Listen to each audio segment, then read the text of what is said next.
Hello, everybody. Welcome to the graduate student ISO information session this afternoon. Very happy to have you all here.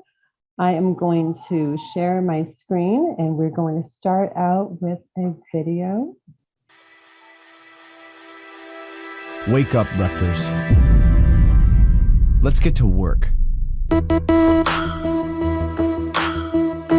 We don't have time to hit snooze or wait for the next bus. Look around. This is a big, brave new world. So get out there and go. That's what we do. We're Scarlet Knights. Strong on our own, but together we're unstoppable. All of us after the same things, make a difference. Make our communities better. Make our mark on the world. And remember, we've been doing that here on the banks of the Raritan for 250 years. The leaders and legends that came before us paved the way.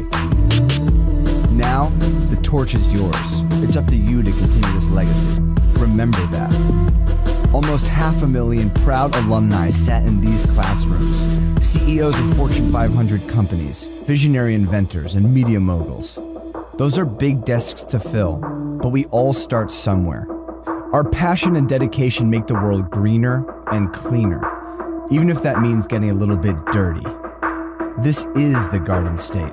We tend the land, from the Delaware River to the Jersey Shore, and we don't stop there. We patrol the oceans and soak up the sun.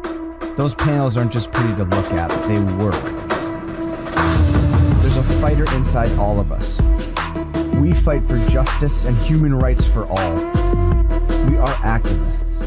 When other institutions said no, we said yes. We get to brag about being a leader in women's education.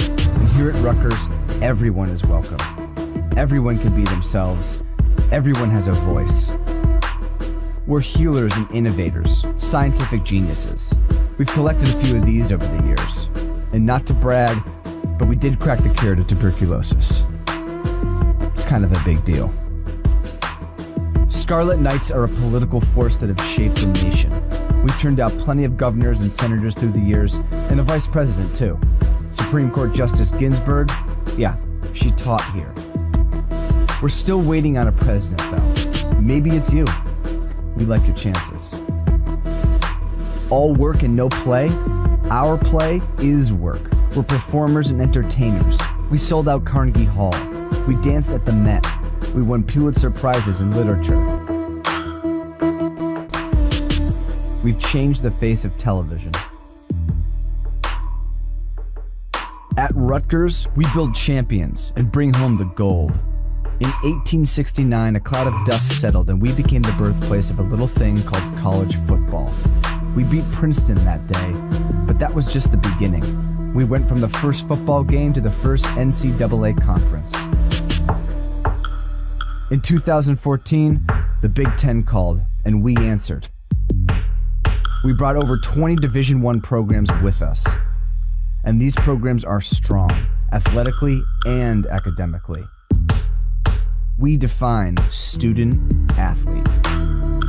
But don't think the rack is the only place you can hear Scarlet Knights making some noise in the world stage. We are global. We have a footprint in over 150 countries on all 7 continents. All 7. Even the cold one. It's true.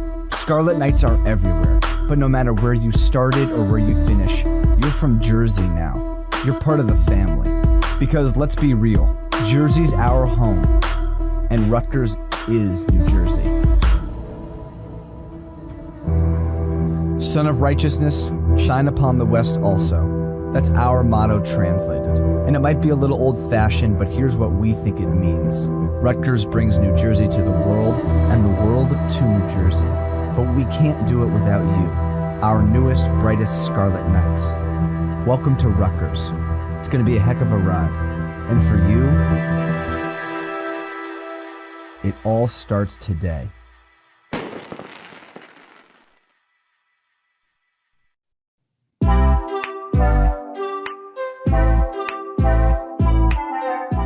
Welcome to Rutgers Global International Student and Scholar Services. We are known as ISSS for short, and we are proud to be our international students' home away from home.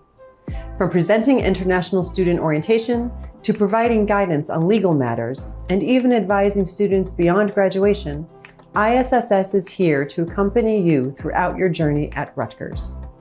We handle all immigration-related matters for international students, faculty, and scholars at Rutgers, New Brunswick, and Rutgers Biomedical and Health Sciences, also known as RBHS. ISSS advisors offer expertise on legal compliance, and we're happy to be a resource for both our students and our campus partners who may have questions about regulatory matters affecting our international community. We are committed to fostering global engagement, nurturing the diversity of Rutgers University, and advocating on behalf of our international students and scholars. We have 3 locations to assist and advise you. The Rutgers Global Central Office is located at 30 College Avenue on the historic New Brunswick campus. This location is home to our international faculty and scholar advising staff, and it is also the office of the Rutgers Global Administration, Programming, and Partnership staff. The RBHS office is located at 65 Bergen Street in the city of Newark. RBHS advisors share their time between the office in Newark and the International Student Services office in New Brunswick. This is 180 College Avenue, the home of International Student Services at Rutgers, New Brunswick, where we have international student advisors and other staff who are available to answer your questions and connect you with resources in and around our campus community. Remember, your academic status and legal status go hand in hand, so you must follow all the rules to maintain your F1 and J1 status. Your CEVA status is activated when you enter the US, and you're always required to have health insurance at all times. Our office communicates with you in a variety of ways. We send out email reminders, notices, and updates that will help you maintain your legal status. Remember to check your Rutgers email regularly.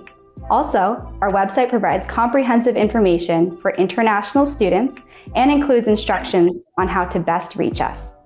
The Our Global portal is the online platform for a variety of requests and services offered by ISSS.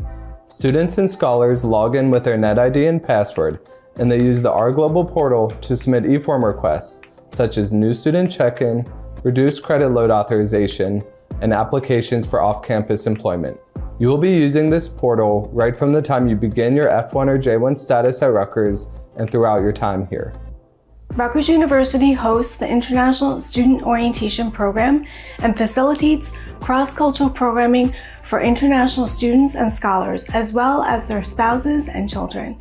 Be sure to follow us on social media to keep informed.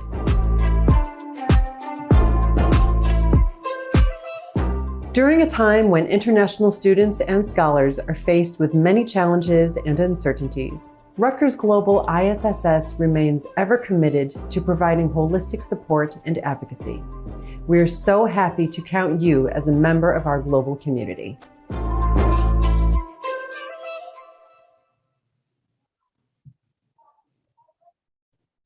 All right, so welcome everybody. Good afternoon, or maybe good morning or good evening from wherever you are joining us. We are so happy to have you with us today. We have a large group. We've got more than 200 of you here, so it's great to see all of your names and just to wonder where you are joining us from, which programs you are joining us for, and we're just very excited to have you. So my name is Maya Sarno. I'm the Assistant Director of International Student Services at Rutgers Global ISSS. And we are going to get started in just a moment. I'm trying to get my information screens and everything all ready to go. All right, so with those 2 videos today, you've had an opportunity to learn a little bit about our history at Rutgers through the Anthem video, and you also learned about Rutgers Global ISSS through our second video. And we hope that both videos have sparked some ideas and made you a little more excited about what your future with Rutgers might entail. So let's talk a little bit about what to expect for today in this afternoon session. This is the Grad Student Orientation ISO session. We are here for about 2.5 hours, which sounds like a long time, but we have a lot of information to go through at a pretty quick clip, so we'll go quickly, and you will have the opportunity to connect with a lot of our amazing orientation leaders who are all graduate students themselves in different programs. And you'll also experience presentations from our different campus partners, many of which will be very, very helpful, especially for international students. We will have a little break for a few minutes so you can get up and stretch your legs, walk around a little bit, take a break from the screen. But as you go through your screen, if you look in the chat and look at the participants, you'll see some different folks with OL as part of their name. The OL stands for Orientation Leaders. So these are the amazing student leaders that you will interact with throughout the session. They will be presenting in their own panel presentation. You can also connect with them directly. You can put your questions in the chat. Like Naruti said, put them in the chat and they will be happy to respond to you with their answers. And then we also have some folks whose screens say Rutgers staff, and we're the ones who are kind of controlling the presentation behind the scenes. So if you have any questions or difficulties with access to this presentation, please feel free to message us and we will let you know how it can help. So let's get started. First of all, I wanted to do a very, very, very quick go around the room of the Rutgers ISSS staff and also our orientation leaders who are here. So I've introduced myself already. I'll go to Megan, and then if our orientation leaders can say their names and which programs they're in, we'll go from there. So please, Megan. Hi, everyone. My name is Megan Cody. I'm one of the International Student Advisors at 180 College Ave. I primarily work with grad students, particularly if you're in computer science, mechanical engineering, Mason Gross, social work, a few other programs as well. So if you're any of those programs, most likely we will be connecting at some point if you have any questions about your status or employment, anything regarding that. So I'm really happy to see all of you and hope that you have a great start at Rutgers. And I'll pass it over to the first OL I see on my screen, which is Eduardo. Hello, everyone. My name is Eduardo. I'm a grad student in the microbiology department, and it's my third year.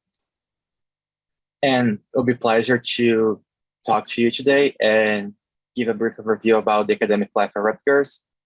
I'll pass now to the second OL in my screen, Chandra.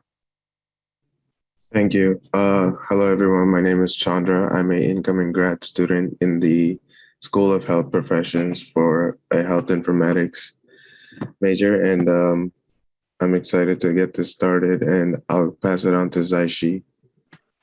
Hello, everyone. My name is Zaishi. I'm an international student from China and also one of OLs this year. I'm a graduate student. I'm studying food and business econ at RU. And now I'm going to popcorn to our OL, Nariti. Hey everyone, I'm Nariti and I'm a graduate student in computer science, and I'm super excited that all of you are here. I hope you guys have fun, so good luck.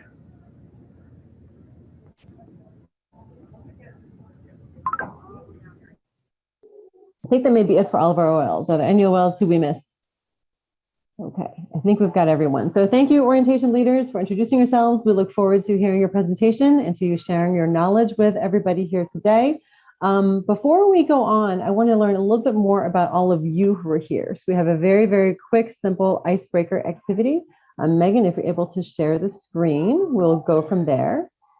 So we're kind of going to get an idea of where you're from.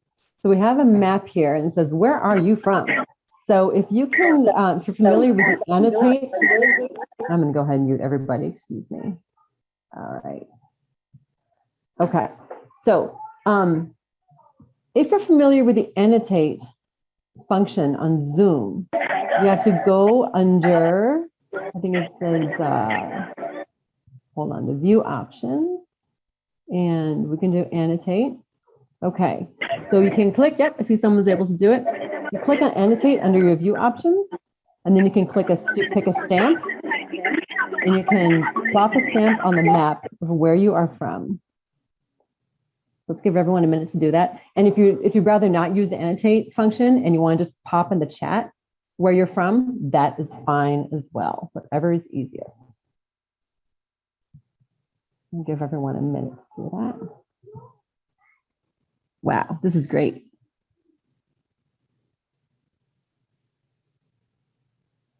Awesome.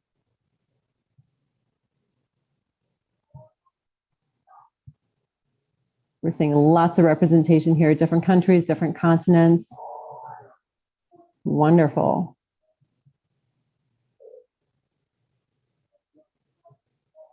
And lots of colors too, I love it.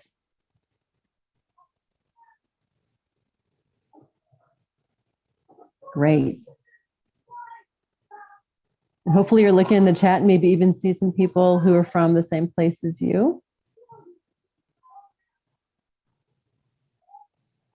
Okay.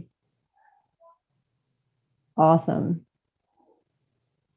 Argentina, India, Germany, Pakistan, China, Malaysia somewhere in there. Wonderful. Okay. Thank you for all sharing and for contributing to our map. Let's move on to the next very quick part of our icebreaker. And if you can, see Megan, if you want to go to the next slide when you're set, maybe just put in the chat which program you're in. Okay. Oh, still have a little scribble here. There we go. What is your academic program? Which graduate program are you entering? And also, where are you today? Because maybe today you're somewhere that you're not from. Maybe you're in New Brunswick, New Jersey, but you're from a different country.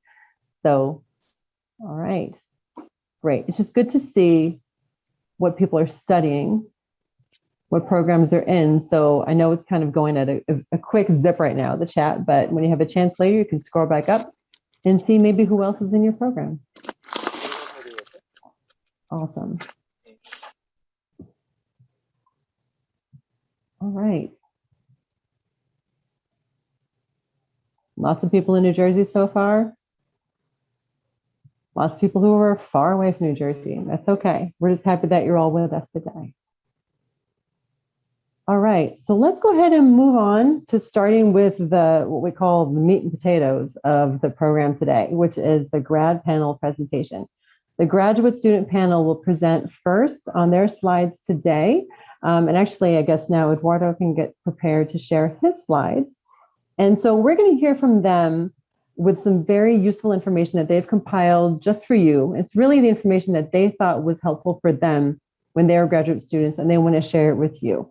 So after that, we'll have a short break, then we'll go to our campus partners. But right now, the floor is all for the graduate student orientation leaders. So I'm going to hand it off to Chandra, who will get us started. Here you go, Chandra. Thank you. Hello, everyone. Let's get started. This is the grad panel. Next slide, please. So let's start off with NetID. Everyone should be familiar with your NetID. This is a unique identifier for yourself made of your initials and some numbers. This NetID, it allows you to get into everything Rutgers related, going to websites for classes where you pay your bills and other resources. Not to get it confused with RUID. RUID is a 9-digit number, which you also have to memorize. And that serves a different purpose for exam identification and things like that. You can also use your NetID for Wi-Fi access on campus, which is free Wi-Fi at RU Wireless. All right, next slide. As I mentioned, the academic platforms, the two main ones you might be using throughout your time at Rutgers would be Canvas mainly and Sakai. Sakai is an older platform that some professors still might use, but these are the ways you keep up with your classes, keep up with professors, submit assignments and such. Next slide. NetID also used for your Scarlet apps, and the Google-based ones would be the Scarlet Gmail, Calendar, and Google Docs. And you can use these accounts to, work on things for your classes, keep yourself organized and things like that. And of course, all these come free and with maximum, usage of these apps. And there's also Microsoft Office, VPNs and things like that. Next slide. All right, thank you. This is my turn, I think. As a graduate student, you must maintain at least 9 credits per term to maintain your status as a full-time student on a F1 visa. In a special case, such as it being your last term of the program, you may go under 9, but you will have to speak with an advisor and apply for a reduced credit load form. Keep track of your registration dates and register early to avoid having classes fill up as spots fill up quickly. Some courses also require a special permission number in order to register, so please plan ahead. Please note that Rutgers Web Bridge goes down from 2 a.m. to 6 a.m. Eastern Standard Time. And Rutgers Web Bridge can also be used for paying your term bill, so it's a very important website that I highly recommend bookmarking. Next slide, please. And about Rutgers libraries, we have libraries available on all campuses. So make sure you bring your RUID. Pickup for RUID is at housing centers on each campus. And the printing is available for here and for the computer access via the NetID. You can also review your checkouts and review the status of your account request using your NetID login online. That's all for me. Next slide, thanks. I'm sorry, I was mute. So I'll be talking about lab rotations now. And as I saw in the chat, a lot of you guys will be working on labs. And as a tradition at Rutgers and many other universities, you have to choose 3 to 4 labs to start working for a period of time to see if you like the research that is being conducted there, if you also like the dynamic of the lab, the PI. And there are a few points that you need to think about what you can choose and make this decision for. The first and most important is the research direction. Since you're going to be working on this project, especially if you're a PhD student for at least 4 years, it's important to choose something that you like because it will be like a baby for you. You'll develop this project, nurse it, and keep working on it over and over and over again. Also, it's important to choose a lab where you can identify with the mentor. If the mentor and you have a good affinity, the publications that the lab also has, it's very important because based on publications, you can see that the research direction that this lab has to best fits your expectations. Also, the lab environment, the number of individuals that are doing research there, and also the funding associated with the lab. Ideally, you like to choose a lab that has funding for you to be able to conduct your research throughout the span of your career. So those are the main topics that are essential for you to pay attention. And regarding housing, Rutgers offers on-campus housing that is specific for graduate students. Those options are located on Bush campus and Livingston campus. Not really on New Brunswick, but our bus routes cover those other campuses. The main advantage of on-campus housing is that you will always be on campus, so commuting to your class, to your lab might be easy. However, keep in mind that where the campus is might be far from stores. The contracts that Rutgers offers are normally 9 to 12 months, meaning that the moment you sign the lease, you have to stick with it for 9 months or 12 months. And the amount that you're going to pay for will cover all utilities, and you also have a 24-hour response from the staff in case you got yourself locked out of your apartment, in case you have an electrical problem, plumbing issues, you need to replace a lamp, so on and so forth. And again, the apartments are fully furnished, so mainly all you need to do is move in. But there's also off-campus housing options that are more broad. You can either choose to rent a house, an apartment, a studio, a townhome. Those options are normally pet-friendly, meaning that that's the main advantage. If you're planning on having a pet, you can also live downtown. So you're going to be more connected and closer to stores and restaurants, bars. Some options can be more affordable, but keep in mind that all utilities, meaning heating, electricity, water, are going to be covered by you. And while maintenance is mainly covered by the landlord, some other minor things such as replacing a lamp are going to be up to you, the renter. The lease is normally offered as a 12-month contract. And keeping that in mind, it can be affordable, but not always going to have the convenience to be close to campus. There are a few options to look for rent. The first place to look for, especially if you're looking for finding a place on campus, is the Rutgers website, where you can find graduate student housing. Rutgers also has a partnership with Places for Students if you're looking for a place to live off campus. But keep in mind that this website is not fully endorsed by the university, so the university is not really monitoring this website. There's also Craigslist. and the graduate student marketplace, where most students often post offers from housing or they're looking for roommates. And every time you're looking for a place to live, always be conscious about it. If something is too good to be true, it will probably be a scam. A good idea and a good practice is if you're going to look for a place to live, always bring a friend with you for your own safety and never give money before meeting the landlord and signing the lease, because sometimes you might not be able to recover the money. And speaking of some perks that you can get as being a part of Rutgers, we have access to the Rutgers recreation centers and gyms. During summer, only the Warbling Center on which campus is open, but I'm pretty sure the other campuses will be available starting Monday. However, for you to be able to access the gym, you need to create a reservation through my Rutgers website or Rutgers Recreation app. Rutgers also have a cinema where you can always watch movies at a lower rate. Sometimes the Graduate Student Association hands tickets for free for some movies and having get-together events. And Rutgers also offer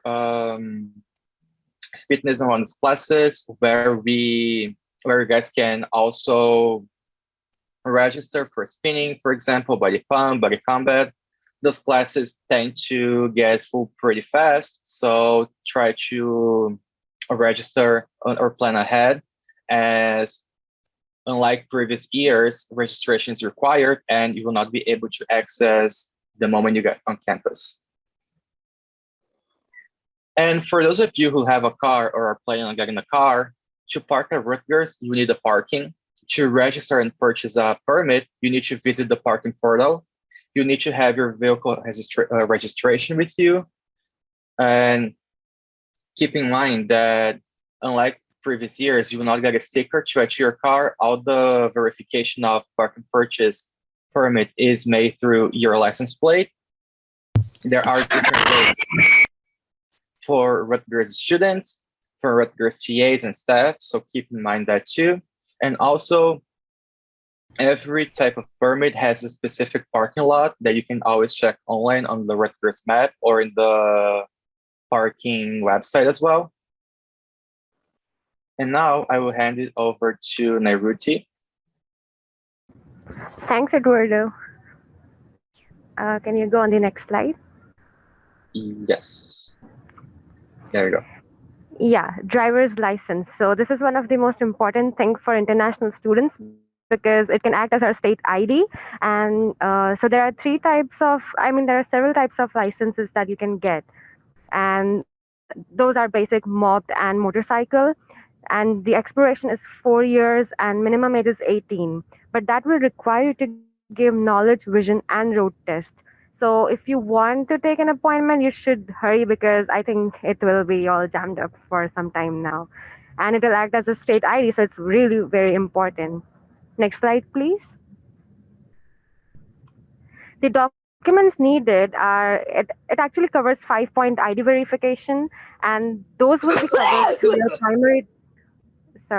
Those would be covered to your primary documents, like passport, I-20 and I-94, secondary documents as bank statements, Rutgers ID, definitely an address proof, and most importantly, social security number. Next slide, please. You can always get tested at Rutgers. So if you feel that you're not feeling well or having some sort of fever, you can always go to these sites and you can schedule an appointment and test yourself. Next slide, please. And those students who are not vaccinated yet or want to make sure that you're fully immune to COVID, you can get your vaccine appointments at these particular websites. Even Rutgers offers COVID vaccine. But apart from that, if you're not close to Rutgers, you can always visit other vaccine centers in New Jersey. Next slide, please. Rutgers University Police Department. So they work for 24 hours a day and 365 days. So we are pretty much safe. The emergency number is 911 and non-emergency number is the one that is mentioned. You can also find that in Rutgers bus. They have direct contact with RUPD. So if there's anything, you can always reach out to them. Next slide, please. They also offer an escort. So if you feel that you're alone and not safe, so you can always call them and they will escort you to your place.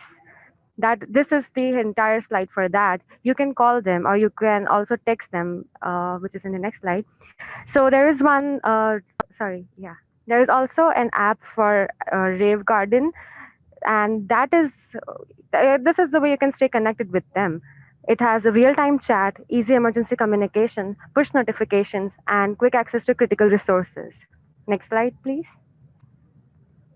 You can text RUPD Rave Guardian. You can go to this link and you'll get the important information that you might need. And there is also Night Mover Shuttle who can help you get to your place. So, Police operator Hector, how can I help? Is this the Scarlet Knight again? You know you can't talk. Text us at RDNB69050.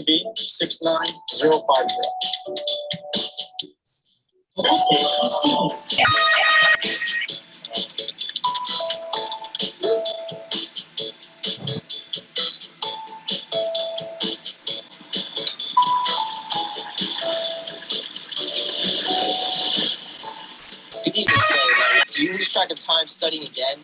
Luckily, the Night Mover Shuttle is available from 3 a.m. to 6:45 a.m., Monday through Thursday, when the campus bus system isn't in service. Did you know that RUPD also offers 24/7 safety escorts upon request?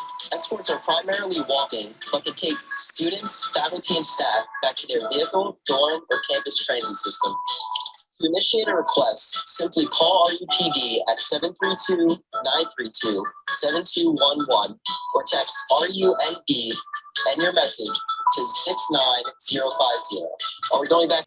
All right, and I apologize for the background noise. I'm trying to identify who the offender is that's bothering the meeting so I can remove this person. So everyone who is here, thank you for your patience and for bearing with us while we are working on making this more enjoyable for everybody. Okay, so that was our graduate student panel. Now we have a few minutes still for anyone who has questions for the panelists specifically. Please go ahead and feel free to put your question in the chat, or you can unmute yourself if you want to ask a question as a follow-up from their presentation. As we have a few minutes for Q&A. Excuse me, I have a question. Can you hear me? Yes, I can hear you. Hi, how are you? Doing well, thank you. How are you? Good. So I have a question, like if somebody is new and they have not yet get their SSN, so would they be able to get their license? To get their license. Okay, so there's a question about the SSN and about getting a license. So just to be clear, and there's information about this that is on the ISSS webpage about obtaining an SSN. So I think someone had put that in the chat and they can put that link back in the chat again. That would be great. But here's the deal with the SSN. So a social security number is not mandatory for every international student. In fact, an international student may only apply for an SSN if you have an on-campus job, okay? Or if you end up getting an off-campus job with authorization from our office. But as new students, you're probably only eligible for on-campus employment. So if you have an on-campus job, you can apply for an SSN and you must follow all the SSN application procedures that are on our website. If you do not have an SSN and you want to get a driver's license, then you can get an SSN denial letter. So the denial letter is something that you can obtain without even having to go to the Social Security Administration. And the instructions for that are also on our website. Okay, thank you. Can I also ask a question? Yes. So I do have a car and I do have my license back in Canada. However, here I'm living in New York now and I'm getting rid of my car. However, I still want like the driver's license just in case, because I'm going to be living here for 2 years. What's the process? Is there like, do I still have to do my learner's permit and like driving test, or can I just kind of like do like I don't know, an equivalent of my license back in Canada? I would say for any questions regarding having an international driver's license and coming here with an international driver's license, you really are best to refer to the Motor Vehicle Commission website, okay? Because they're the experts on what their requirements are. We can guide you as far as what we understand for applying for a driver's license, but I would recommend to go to the Motor Vehicle Commission website. Thank you. You're welcome. Hi, I have a question. I want to get a parking permit, and I searched online, and there are several types of parking permit. May I know which one I should get, as off-campus living one or the commuter one? Okay, Vicky, maybe one of the OLs might be able to tend to that question about the permit. I'm going to respond to a few messages in the chat. Yes, I can answer it. So it will depend on the role you have at Rutgers. If you'll be a TA, it's more advantageous for you to have the TA permit, as it's going to cover more parking spots. If you're not going to be a TA, it's better for you to have a student permit out of the categories, and it will have a broader parking area for you to park your car rather than the commuter's parking permit. So a commuter parking permit is like have a wider choice to parking my car. Am I right? So yes, each type of permit has a different parking spot designed for you to use. For example, if you're a staff or a TA or a faculty in general, you're going to have more areas to park your car closer to the building because you're going to be working there. Some students have access to other parking lots or bigger areas because we have a huge cohort of students. So it's important to always keep that in mind. Okay, thank you. No problem.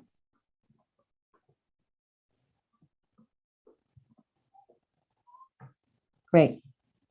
Okay, I'm going to go through the chats a little bit. It looks like a lot of questions have been coming in, so maybe we can just address these quickly. There's a question about the state ID, and I can answer because I did it in the past. So yes, as an international student, you can always have a state ID, and it's going to work as your passport, either New Jersey or outside New Jersey, anywhere in America. So students can always get the state ID if they don't plan on getting a driver's license, and it works the same way. It just doesn't give you the right to drive. Good afternoon, Maya. This is Akshara.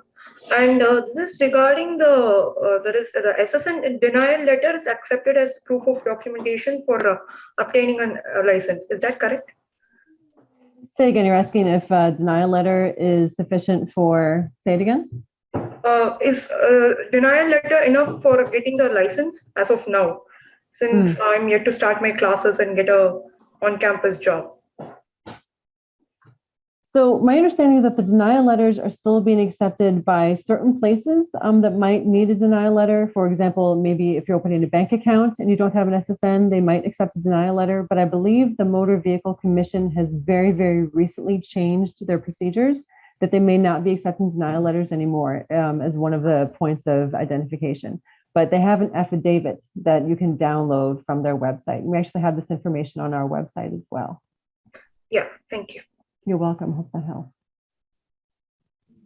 In the orientation on Canvas, like several days ago, in the video, they mentioned about the academic advising. So I want to make sure that each student have their own like a personal advisor, or there is only a departmental advisor. For academics, yes. So if you want to talk with someone about your academic requirements or what you need for your particular program, you should consult with your academic department, and they will have their own set of advisors. Okay, so we don't have our own advisor, like each student have an advisor, like a professor to help. Well, each person will have someone that they can talk to. It's just, it depends on the department. Some departments have advising staff, depending on your major, what degree level you are. Your program may have an advising team of academic advisors, or you may have a professor that you were assigned to as your academic advisor. So just best to consult with your academic department. Okay, may I know where I can find my advisor, like directly on the website or in the Started app? I think probably a great place to start is the website, although is your department's website, although we will have some presenters if you want to hang on to that question for now, because that question might be answered later on in the presentation by our campus partners. Okay, thank you. All right, you're welcome. Okay, again, questions. I see a question about a California driver's license and transferring into New Jersey. That's more of a motor vehicle commission question. So if you have questions specifically about an existing driver's license and want to know how long it's valid or what to do with it, then please refer to the Motor Vehicle Commission's website. Okay. Okay, I think we might have time for just, we have time for a few more questions actually. Let's see what else we have here. Okay. Someone's asking about ECE course selection. Okay, I will try to get you back into that in a little bit. A place to print some files. That's a good question. So someone's asking about printer access. I believe that on your RUID card, when you get your ID card, I think that that card is already preloaded with the ability for you to print so many pages from a university printer. So you could go to a printer at the library and you'd be able to print so many pages and swipe your card. So once you have your card, then go to the library and you can ask for assistance on how to use the printer. That's a very good question. Other questions? Either for ISSS staff or for our orientation leaders. There's a question about TA job and waiving the fees. So human resources will do it for you. They might take up to 2 weeks or 3 weeks as they're busy dealing with employment. But over time, you'll see that all those charges are gone and there will be no interest if that's where you're talking about the balance on your account. Great. Thank you, Eduardo, for addressing that. Okay, there's a lot in the chat here. Hang on a second. Someone's asking a question about opting for all in-person classes. Again, if you want to change your class schedule, I would recommend consulting with your academic advisor. Find out who your academic advisor, consult with them directly. Depending on your department and depending on your program, you may have many options for in-person or online classes. Every department is a little bit different coming back to the school year this year as far as what they are able to offer in person and online. And we know people have different concerns about wanting to be online or wanting to be in person, but every department has its own limitations as far as what's offered online and what's offered in person. But for the first 2 weeks of the semester, you're able to add and drop classes. So if you want help in adding and dropping and not sure what to do, then consult with your academic department. Hello, am I audible? Yes, you are. I can hear you. Yeah. So I have a question about the vaccination. So I've taken Covaxin back at home. Both the doses are done, but it's not been approved by the WHO yet. So I'm ready to take a vaccination here, but will I be allowed to attend classes with just one dose is my question.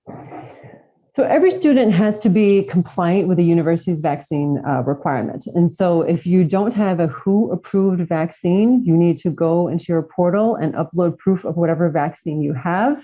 And if you can obtain the, if you can upload the proof that you've had the WHO-approved vaccine, and then once that is approved, then you'll be considered compliant. Students who don't complete that process or who don't upload proof of being compliant will lose all access to online resources on campus. Okay. Okay. Thank you.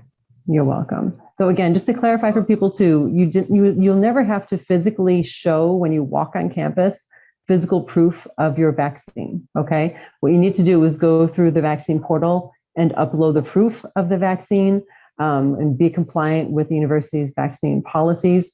And also when you enter campus, you're expected to complete the on-campus pass.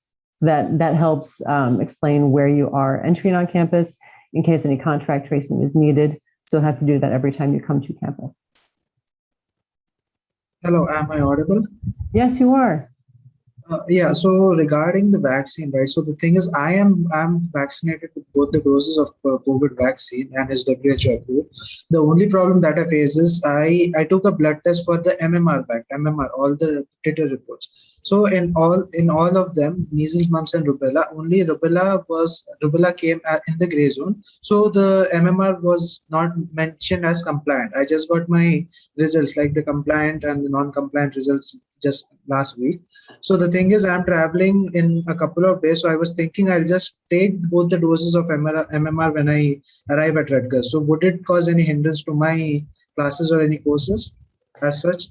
I will say right now, actually, I'm seeing some more questions in the chat too about health and wellness services. Any questions about immunizations in general or about health and wellness services, I would say hold on to for now, because we will have a representative from the Health and Wellness Services office at the very end of the afternoon today. They will be our final campus presenter, and then we have time for Q&A after that.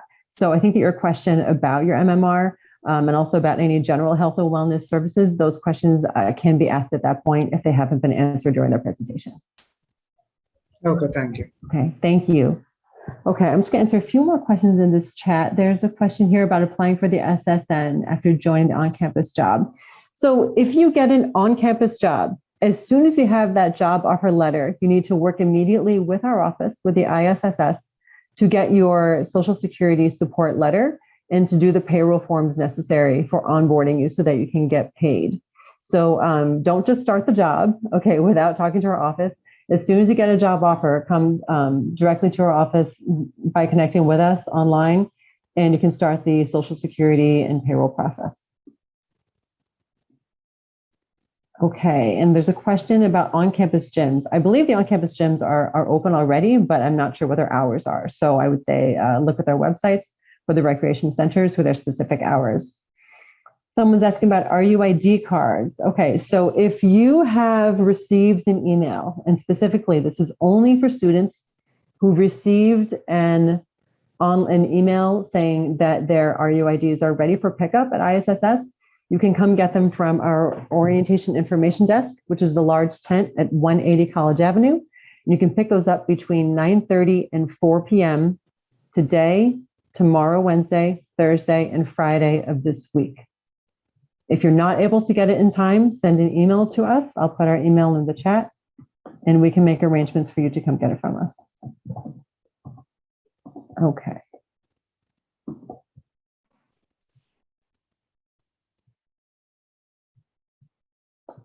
All right. And let's see where we are on time now. Okay, I think we have just about another 2 minutes for questions, and then we'll take a 5-minute break. Okay. I have a question here. My name is Avinash, and I'm going to go for ECE. So I just wanted to know a bit more about the commute facilities. Like I heard that from the College Avenue there is no bus for the NJ Transit, that is a train station. Is it true? And what timings would that be? So I'm sorry, you're asking about commuter trains? Yeah, from the College Avenue to the NJ Transit train station. I heard that there is a specific time. Maybe after 6 o'clock there won't be any buses. So just wanted to know more information about it. Thinking maybe perhaps with some of the OLs maybe have a link that they can put in the chat about on-campus shuttle service. We can try to share that information. Thank you. You're welcome. Okay, we'll work on getting that information in the chat. I'll also work on getting some information in the chat about the SSN denial letter and about getting an RUID card. So at this point, I think we're going to stop with the questions and we'll have a brief commercial break. We're going to show a little commercial from one of the banks that works with our students on our campus. If you're interested in working with that bank, we'll come back at 2 o'clock. And at 2 o'clock, we're going to start our presentations from our campus presenters. And so we'll break now until 2 o'clock. Hello, my name is Christine, and on behalf of PNC Bank, I'd like to welcome you to Rutgers University. In the next 2 minutes, I'll provide a quick overview of resources available to you whether you're on or off campus. PNC Bank has a branch conveniently located near campus at 112 Somerset Street, New Brunswick. We also have ATMs located on campus and ATMs in Quick Checks and Wawas throughout the area. A PNC Visa debit card can be used in-store, in-app, or online for a faster, easier way to pay. PNC My Finance Academy provides free financial literacy tools to all university students. The site is designed so that you can learn however you prefer, by listening to a podcast, watching a webinar, or reading a personal finance article. Topics range from tips on how to build your credit score to building a budget while in college. To learn more, visit pnc.com/myfinanceacademy. To learn more, schedule an in-person or virtual appointment at a PNC branch near you at pnc.com/locator or visit pnc.com/student banking. Thank you for your time, and I wish you all the best on your journey at Rutgers University. Did you know that the Office for Violence Prevention and Victim Assistance has a 24/7 crisis hotline available to any Rutgers-affiliated person that is affected by interpersonal violence?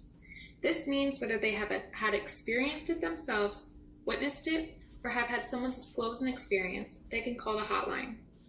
The hotline is not the same thing as calling the police, the hospital, or the Title IX office, but the advocate you call can help you connect with those resources, if you choose to, and explain what different processes would look like. To run you through what it's like to call, first, you call this number. Then you follow the instructions for requesting an advocate, which will link you to someone who will take your name and number so the advocate can call you. Shortly after, you will receive a call back from an advocate under a blocked number. An advocate is a volunteer that underwent a 60-hour training equipped with the resources available to you. They are also legally bound to confidentiality, which means that anything you share with them will stay between you and them. Any limits to confidentiality will be discussed before talking. An advocate can respond to support you if you decide to go to the police station or the hospital, but if you don't want to do that, they can support you in that decision too. At the end of your call, you can decide if you want VPVA to reach out to you about scheduling a counseling appointment. This counselor will likely not be the same person as the advocate who responded to you, but they are trained and ready to support you.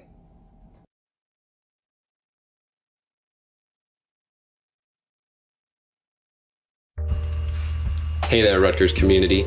Do you know where you can go to find information, technology, and supplies that you might need? If you guessed the library, you would be correct. Rutgers University libraries have so many helpful resources and people that are here to help students in their academic journey. Let's take a look at a few of them. To start, you're going to want to go to libraries.rutgers.edu, and it's going to take you to the library's website where you can find databases and journals, as well as so many other services that are going to be super helpful. In addition to that, there's also the quick search feature, which shows you everything we have available at Rutgers Libraries via a brief search. That includes course services, electronic, and physical resources. If you still want some extra help, you're going to want to visit the Ask Us tab. Let's take a look at what that looks like. Live chat with the librarian, email for extra help, general tips and tricks. Yeah. You're not the type of girl to remain with the guy too shy, too afraid to say he'll give his heart to you forever. I'm not the boy that will fall to his knees with the dance class type begging you please to stay with him for worse or for better. But I'm staring at you now, there's no one else around. I'm thinking you're the girl for me. I'm just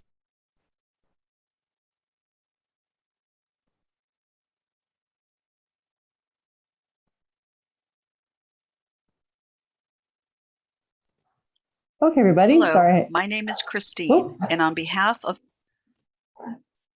All right, everybody, welcome back.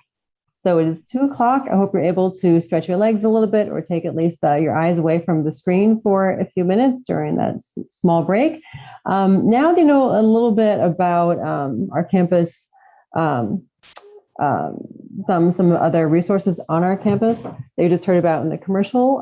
Let's go back to our presentation so you can get to ask some of the big questions that you might have about your campus experience. We are happy here today, along with our wonderful orientation leaders who were great in this first half of the afternoon answering questions. We also have some really great colleagues from across our campus, from different offices, who are here to provide you with the information and resources that will be useful to you as you settle into life at Rutgers. And that's whether you're physically on the Rutgers campus or joining us from different locations. So I'm going to first introduce our first presenter and campus partner for today. These are our colleagues from the Rutgers English Language Institute, also known as RELI. So our RELI partners are here today to share information about their programs and resources that they have for graduate students. So I want to say welcome to Erin Kelly, Director of the Graduate Writing Program, as well as Mark Kaitis, Director of the Graduate English Language Learners Program. Welcome, Erin and Mark. Hi, thank you. I'm afraid I haven't talked to Mark yet to determine which one of us is going to speak first. Since you were on the program first, Mark, would you like to go?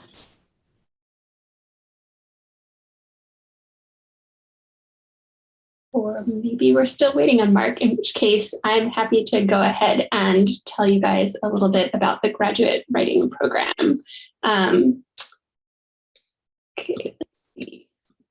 Presentation mode here. So the graduate writing program serves the entire Rutgers graduate student population with free 0 credit academic support classes. So whatever it is you have to write for your graduate program, grant applications, job applications, research papers, coursework papers, you can get help through our semester-long writing courses. So it's any kind of project and it's open to everyone. And Mark will talk a little bit about how that's distinct from the graduate ELL program. But just to tell you a little bit about our team, I'm the director of the program. I'm joined by Alicia Williams, my assistant director, and we have a really dynamic and fascinating group of faculty. We all have PhDs in various disciplines, from anthropology to applied linguistics to social work and English, of course. And we also have substantial experience working with students in scientific disciplines. My research interests include the influence of rhetoric on the development of modern science. So all kinds of experience across disciplines. We have 3 different classes that we offer. You could take it as a sequence. You don't have to take it as a sequence. There are no prerequisites for any of our courses. It's really just about what meets your needs at that particular moment. So graduate writing is maybe the most broad class that covers sort of the entire process from drafting to revision, thinking about professional writing habits, developing good habits as a graduate student, and then a variety of scholarly genres, whereas publication is a little bit more focused on identifying journals in your field and modeling your own work after the published articles in order to tailor what you've already been working on and make sure that it can get placed in an academic journal publication. And then dissertation, we also cover, obviously, thesis, writing projects for master's students and things like that. But it's really, thinking about the project in a holistic way, thinking about time management, that becomes really important for the dissertation. So these are the 3 classes we have. Unfortunately, they're all full for the current semester, but you can always get in touch with me about getting on the waiting list. Usually enrollment changes quite a bit at the beginning of the semester, so don't hesitate to reach out. So just a little bit about how our courses work.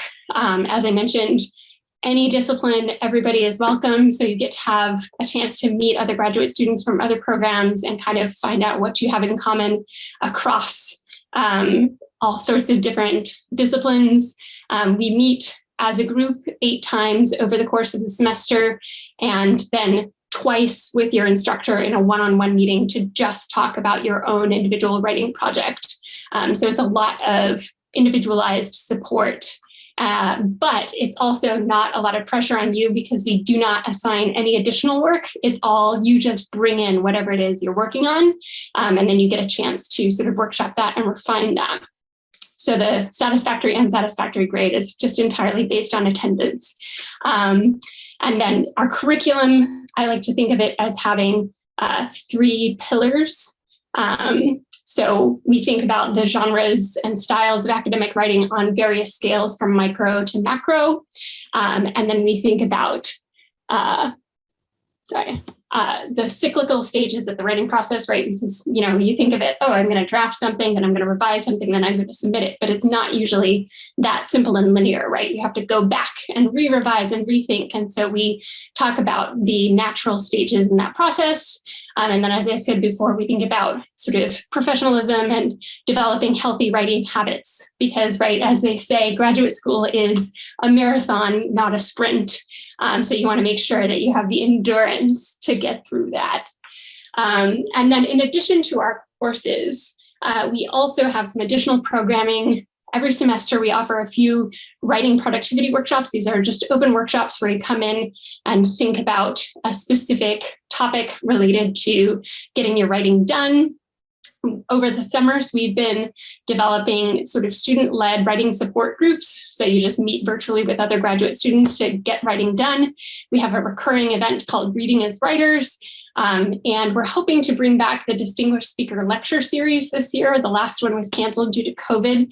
And then also we have a graduate research symposium every semester that is just a really great opportunity to present your research. We co-sponsor that with the Grad ELL program, and it's really developed into a popular event. And then some testimonials. I'm going to provide you with the link to this presentation in a moment here, but you can see we have supported all kinds of writers and helped them meet their goals in all kinds of ways. We also strive to maintain an active social media presence. So if you want to know about the latest goings on in the graduate writing program, and sometimes we also try to, tweet about relevant events on campus or other resources that relate to your writing. So you can follow us at GWP Rutgers on Facebook or Twitter, or you can click the link that's here that I'll drop in the chat again to join our email listserv where we kind of provide announcements. So that's it for my talk. Maybe we can hold off questions to the end after Mark's had a chance to talk, but you can learn more at our website, gwp.rutgers.edu. And of course, as I said, you can email me. My email is erin.kelly@rutgers.edu. So thanks so much for your time.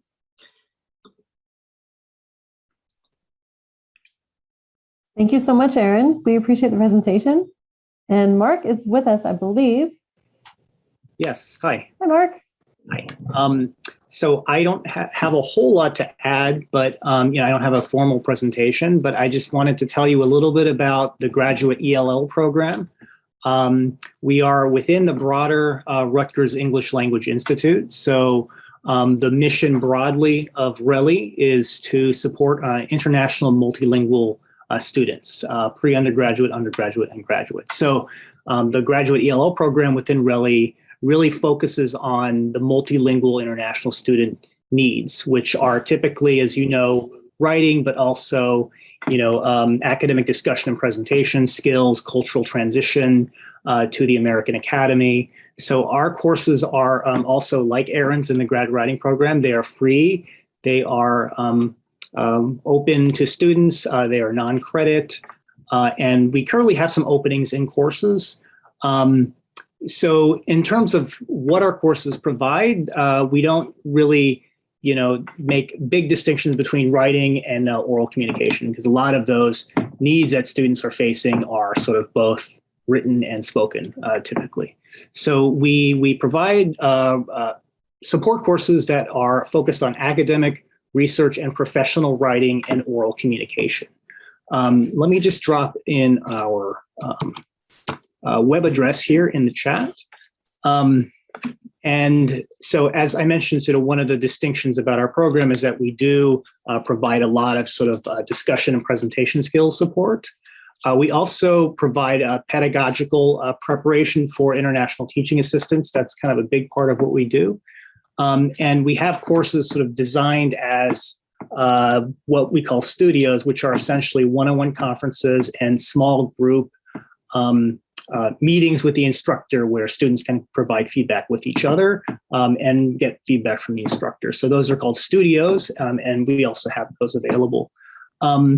Most of our courses this fall are AR, actually. So we did have some hybrid courses, but we found that students are much more interested in the AR courses with no particular surprises with that. I think it sort of matches the grad student schedules very well. So I believe a few of our AR courses are still open. And let's see, one other thing I wanted to plug is our virtual graduate conversation groups. So that's something that we started this previous academic year. And it was really sort of nice for students to kind of create this sense of community online when they couldn't be together and get sort of create a safe space for them to practice their oral English communication skills and build their confidence. So we are running those conversation groups this semester as well. So if you know of any graduate students who want sort of that low stakes opportunity to practice their English conversation skills, we have a variety of instructors who are facilitating groups, which we are organizing now. So just let me know if you have any students that you think would be very, sort of make good use of that group. So I think that's all that I really have to add to that. And I look forward to, if you have any questions, just please let me know. I'll drop my email in the chat. Thank you.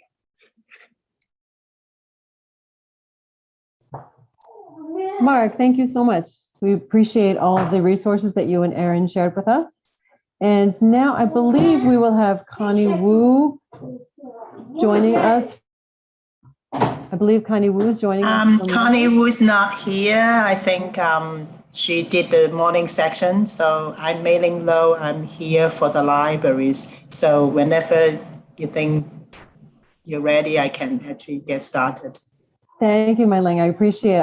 I'm so sorry. It slipped me that you were coming instead of Connie this afternoon. So I'm sorry, but I'm very happy that you're here with us. Thank you so much. And we are ready. So take it away. Okay, so let me share my screen quickly.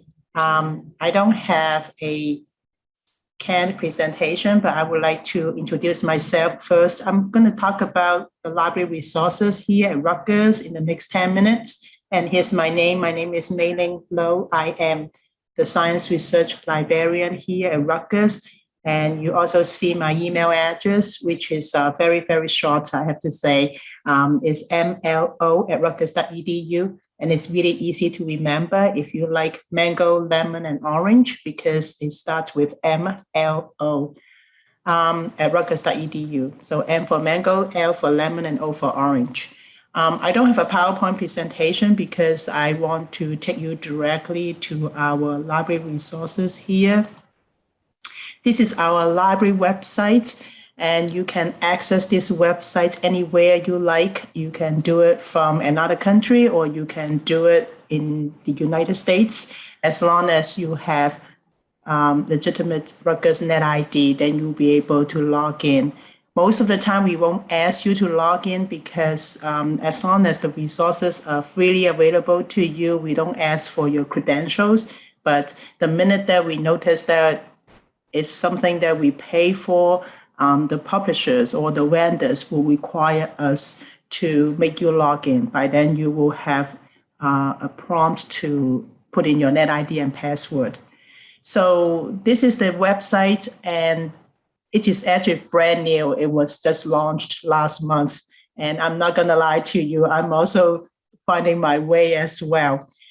It's actually not too complicated. The most important thing is you may want to know is up on the top right here, it says hours, which will give you the library hours. So because of the COVID, a lot of our libraries have, the hours have been reduced. For example, we used to open on weekend, on Sunday, Saturday, and all that. And now many of them are now closed. We also used to open until 2 a.m. in the morning, and now the hours have also been reduced. Starting from September 1st, we pretty much will have all the library location open at 9 a.m. until later that afternoon. So it depends on where you are. I would say if you're a science major, if you are a STEM researcher, you can go to the Library of Science and Medicine or the Math Physics Library. There's also a Chan Library. It's a library donated by Professor Stephen and Lucy Chan, and that's why it's called Chan Library. Other than that, Alexander Library is the largest one at New Brunswick campus. So you are more than welcome to use any of the locations. You don't only have to use one. The other things that I want to point out is Ask Us right here. As I said, I only have about 10 minutes and I won't be able to tell you everything, obviously, but you're more than welcome to email us, to chat with us as well. We always have a librarian from 10 a.m. until 10 p.m. who can actually talk to you in real time. If we notice that there's some questions we are not sure about the answers, we will take down your email address and then someone will get back to you. Most of the time, we don't find out who you are. You don't have to tell us your name or anything. Just ask us any questions. We'll be more than happy to help you. To navigate on this website, I would say the most important thing is find out which campus you're usually associated with. So for example, I'm associated with New Brunswick. I will click on New Brunswick at the top, or you can go back to libraries.rutgers.edu right here. Is on the top right here. You could see the URL. Later on, I will also put it in the chat box as well for you. You will see that that is a New Brunswick right there, and you click on it. Almost all the pages are the same, whether you're New Brunswick, Camden, or Newark. But for New Brunswick, you'll be able to do a search. For example, I can do a search for, let's say, a book. I want to find out if we have a book that we have here at Rutgers. I can search Alone Together, Why We Expect More from Technology. I picked this book. Just so happened a student was asking me about this book the other day. So once I click the search button, it would tell me whether we have that book or not. Oh, here we go. And it's doing the search right now. So this is the book. And some of the books we have in print. In that case, you will have to come to the library to get it. A lot more books are now online, so you can actually click on the title and you will see that we have the book right here. And I can click on any of these links to look at the book. As you can see now, I'm hitting the page that requires my NetID access, and I will need to put in my NetID. And this is my favorite part. I have to do the dual authentication. So make sure you have your cell phone with you all the time.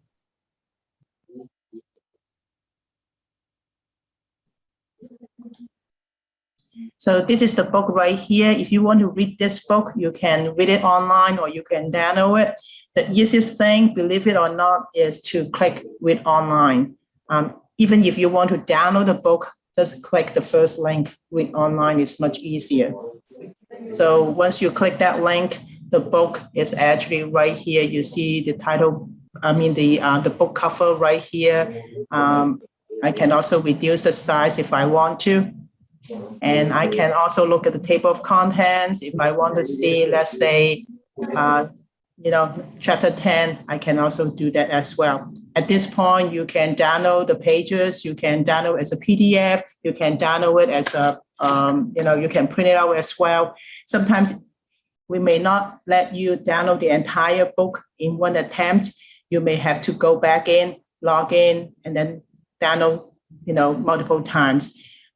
Usually a book has about 300 pages. So if we require you to only download 75 pages at a time, just go back 4 times. You pretty much will have the entire book. So this is what we have here. And other than that, you can see on my screen that this chat with a librarian box keeps coming up. And I'm going to say no thanks because I don't want to chat with my coworker in front of you right now. But if you do want to have a question, you can actually chat now, and then you can talk to someone in real time. This message, if it doesn't pop up and you want to talk to us, just as I said, go back to our library website right here and go to Ask Us, and everything will be there. Now, if you are a graduate student, I also want to remind you that we have some other services. We actually have subject librarian who can help you. If you go to New Brunswick, again, right here, you can find a subject specialist. As you can tell, everything from African and studies, agriculture, all the way down, biology, English language and literature, food science, you name it, we pretty much will have a librarian who can help you. And the person is usually very familiar with the resources, who will be able to tell you which database to use. So this is extremely important, especially if you are planning to do some research. Make sure that you talk to a librarian because it's important to do a very good literature review. You don't want to spend 3 years doing a study or research on an area that has already been well covered by other researchers. So make sure you do a very good literature review to see what is out there. Other than this, I just want to mention another thing. If you don't want to talk to any individual, you want to explore yourself, you can go to Explore Research Guides right here. And again, by subject, you will see all kinds of resources. Let's say if you are a graduate student doing social work, for example, you can see there are lots of social work research guide right here. If you want to find out, are there any resources related to social work and aging, you can do that as well. Now, the other thing I want to mention, sometimes when you are doing your research, you may need to find data, you may want to find statistics and all that.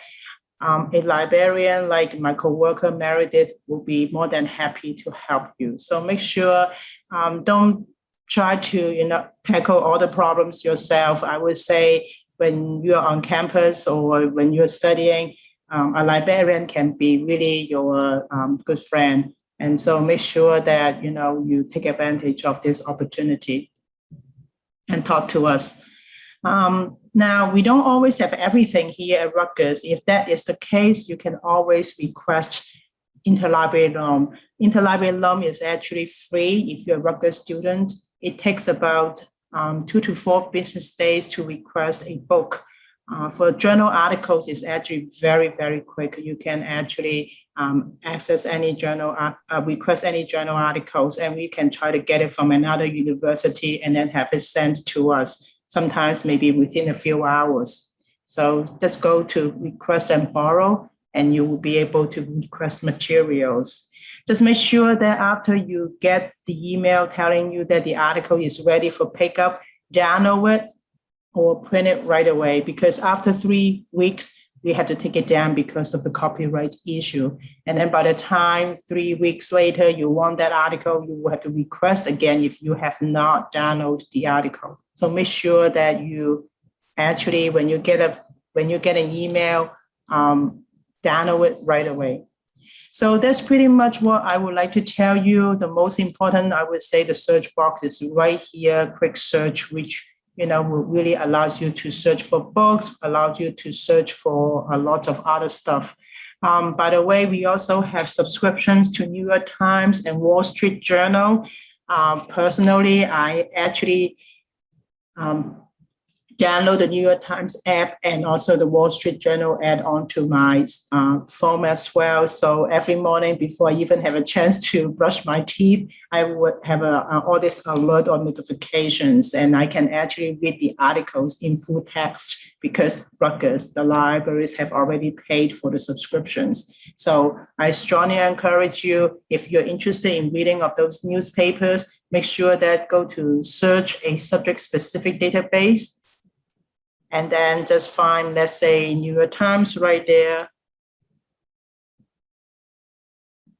It's popping up. And it will ask you to create an account. So just follow all the steps and you will have access to New York Times. That's pretty much that I would like to tell you. So if you have any questions, feel free to ask me now. Or as I said, I have my email address that I shared with you earlier. Feel free to, send me an email and I'll be more than happy to help you. I'm going to drop the link in the chat box for you. So just make sure that you have that bookmarked on your browser.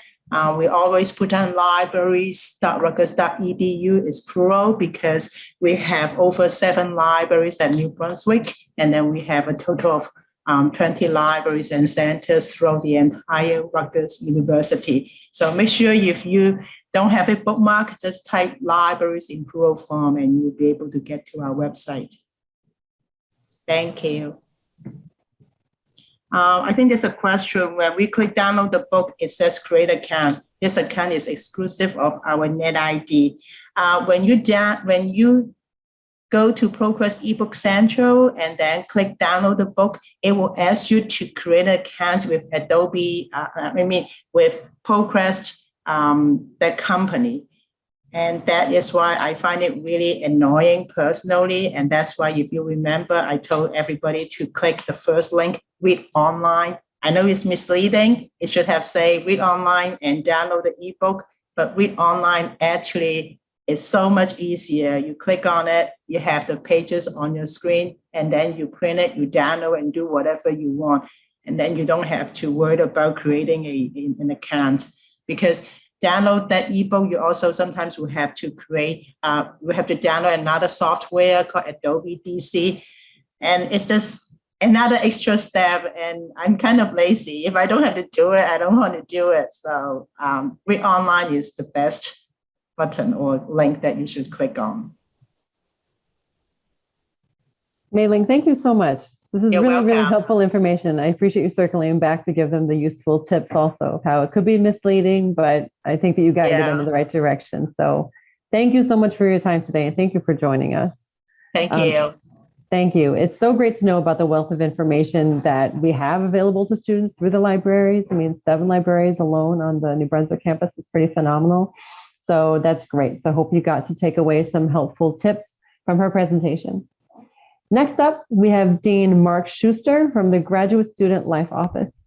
Dean Schuster's office provides student services and organizes events specifically for graduate students. So please listen up.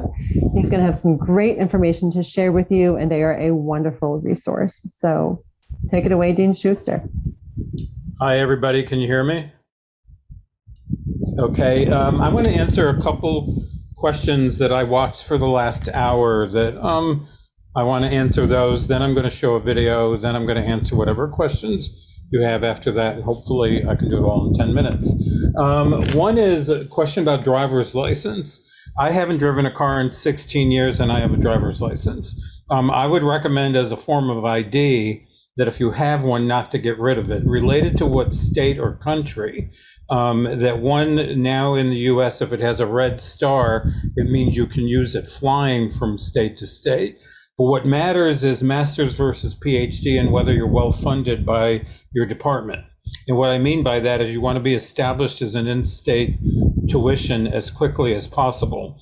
And getting a driver's license in New Jersey usually can do that.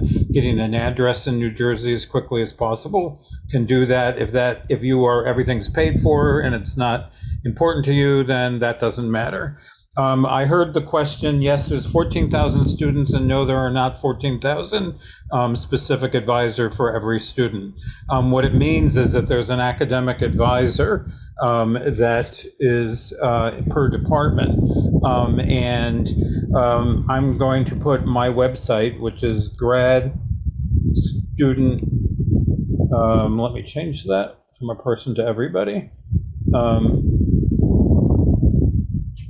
gradstudentlife.rutgers.edu.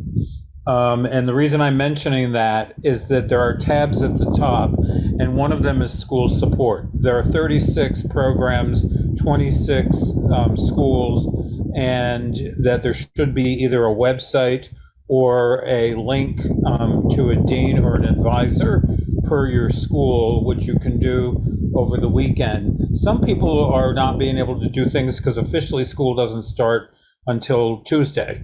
So some things will actually, a switch will get turned and you can access them as of next week that you can't right now. To show an example of collaborations, I love the libraries. I love the writing program. In the Heights is a brand new movie that actually we worked out in the last 2 days that many classes might be able to use it, and you might be able to watch it online through the libraries and not pay a fee.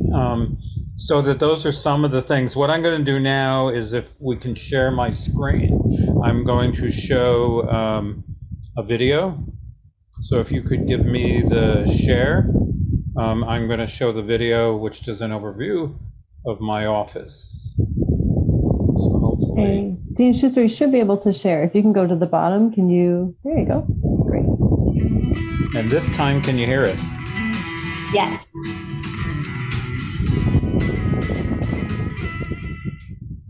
Hello, my name is Dean Mark Schuster.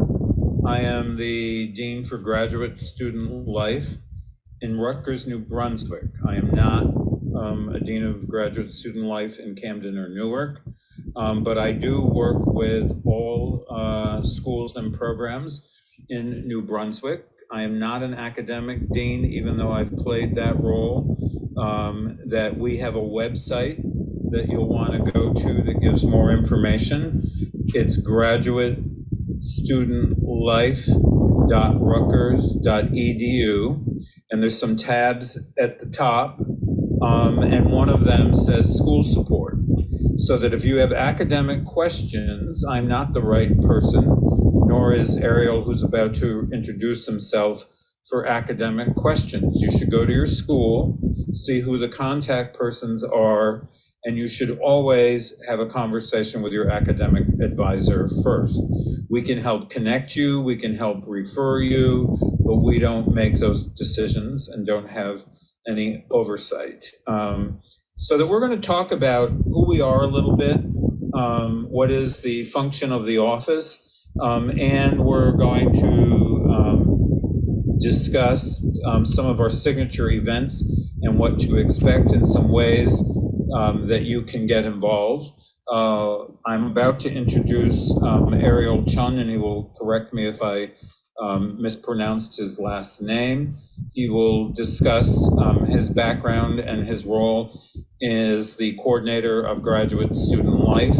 He is the person, when you opt in, who will be putting together a monthly newsletter that we also will be sending out some additional events besides once a month. Ariel, why don't you go ahead and introduce yourself? Thank you, Dean Schuster. Hello, everyone. My name is Ariel. I am the Graduate Student Life Coordinator and Graduate Intern, part of the College Student Affairs Master's Program. I'm part of the Graduate School of Education. And so my prior experience is at Rutgers. I served various roles, such as field experience work with the Asian American Cultural Center, the CSA program itself, as well as the Center for Organizational Leadership. And I also have undergraduate experience with Rutgers Global and the School of Nursing. Part of my role with Graduate Student Life is helping support all of the initiatives and programs that we will be offering this upcoming year. So some of the events that we'll touch on are the Welcome Back reception and resource fair, which we plan to host on September 23rd. And we also have one in February for the spring semester. In addition to that, there's a de-stress and grad appreciation event, usually again in the fall semester, also in the spring semester. And then part of the other work that I'll be doing is putting up a monthly newsletter, which you can sign up for by going to go.rutgers.edu/GSL newsletter. So part of that, we'll be offering or informing you about different opportunities for all graduate students. And this is open to all graduate students, faculty, staff as well. So is there anything I missed, Dean Schuster? Well, I just want to add a couple things in closing. We work very closely with the cultural centers, the Cultural Center Collaborative, and each of the cultural centers, which is the Paul Robeson Center, the Asian American Cultural Center, the CLAC, which is the Center for Latina Arts and Culture, the Interfaith Council, and the LGBTQAI Center and Social Justice, and that diversity and inclusion is a high priority of the university. Therefore, we want you to get involved with them. We want you to be a part. And there is the Graduate Student Association, and if you want to learn more about them, it's gsa.rutgers.edu. My office does not advise them, but they are advised through Graduate Studies, but they are our collaborators, and that we try to exchange events. They also will be looking for new members for the year, and that you can go to their website to learn more about that. I also want to make sure that you know that the food pantry is available to you for anybody. Nobody at Rutgers should be suffering from not having enough food. You should not be embarrassed. It's moving from the Graduate Student Lounge to the basement floor of the Student Center on College Avenue.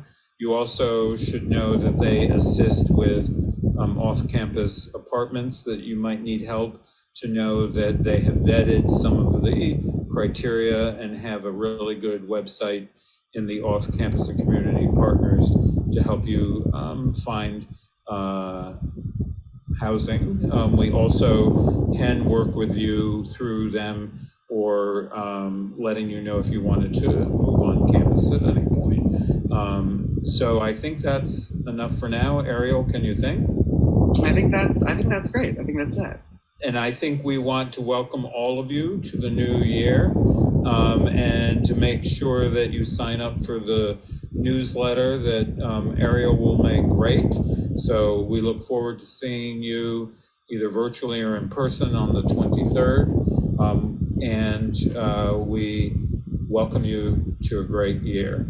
Yes. Thank you.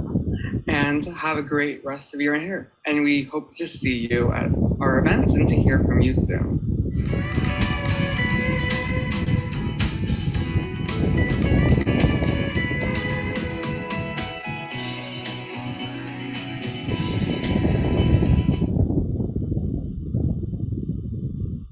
So I just wanted to make a couple comments and answer any questions, then you'll be done with me. I actually, when I teach, I say I was too much of a jock to be a geek and too much of a geek to be a jock. I had an MBA by the time I was 21. I am a sports psychologist that loves sports, and obviously Tokyo, the Olympics, and sports, no matter what, amidst the pandemic, we still have to have them. I also taught at Rutgers Newark in '91, figure that out.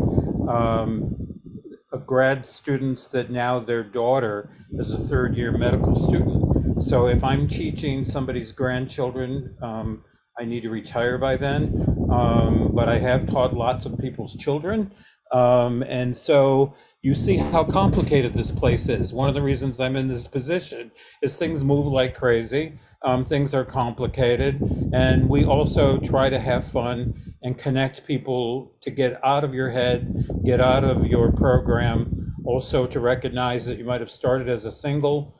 If you're in STEM, you'll go through your program to PhD in 5 years. If you're social sciences, it could be 9 or 10. You start out as a single person. You end up having a partner. You might have multiple partners, and then you end up having multiple children, and then you're a family. So that I've seen that over and over. So we try to address all of these, and you need to opt in to get the newsletter from Ariel, but I'm going to be quiet and turn it over to any questions before you kick me out of the room.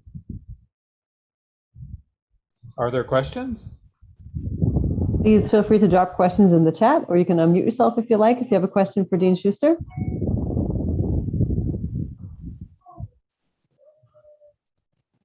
Dean Schuster and his office and Ariel, they're wonderful resources. They are great advocates for international students. Graduate students. I would encourage you to get involved with them if you can, make most of your experience as a graduate student, and they really have some tremendous information and opportunities to share with you all.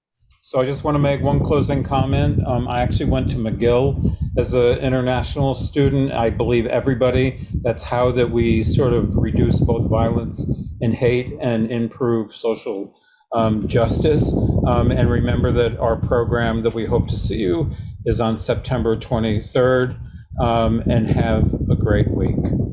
Bye. Great. Thank you, Dean Schuster. All right, so save the date, September 23rd. Awesome. Okay, so that was great from him and Ariel. Now we have some colleagues to speak to you about health insurance. So we have a large group. I'm sure you have a lot of questions about health insurance. I would encourage you to please pay close attention to the information that our colleagues, Evelyn Nath and Erin Jones, will be sharing with you. You can pop questions in the chat throughout the presentation if you want, but I would also encourage you almost to hold some questions until when there's time for Q&A at the end, because they have a lot of information to share and likely questions that you have may be answered during the presentation. So with that, I'm going to pass the baton over to Evelyn.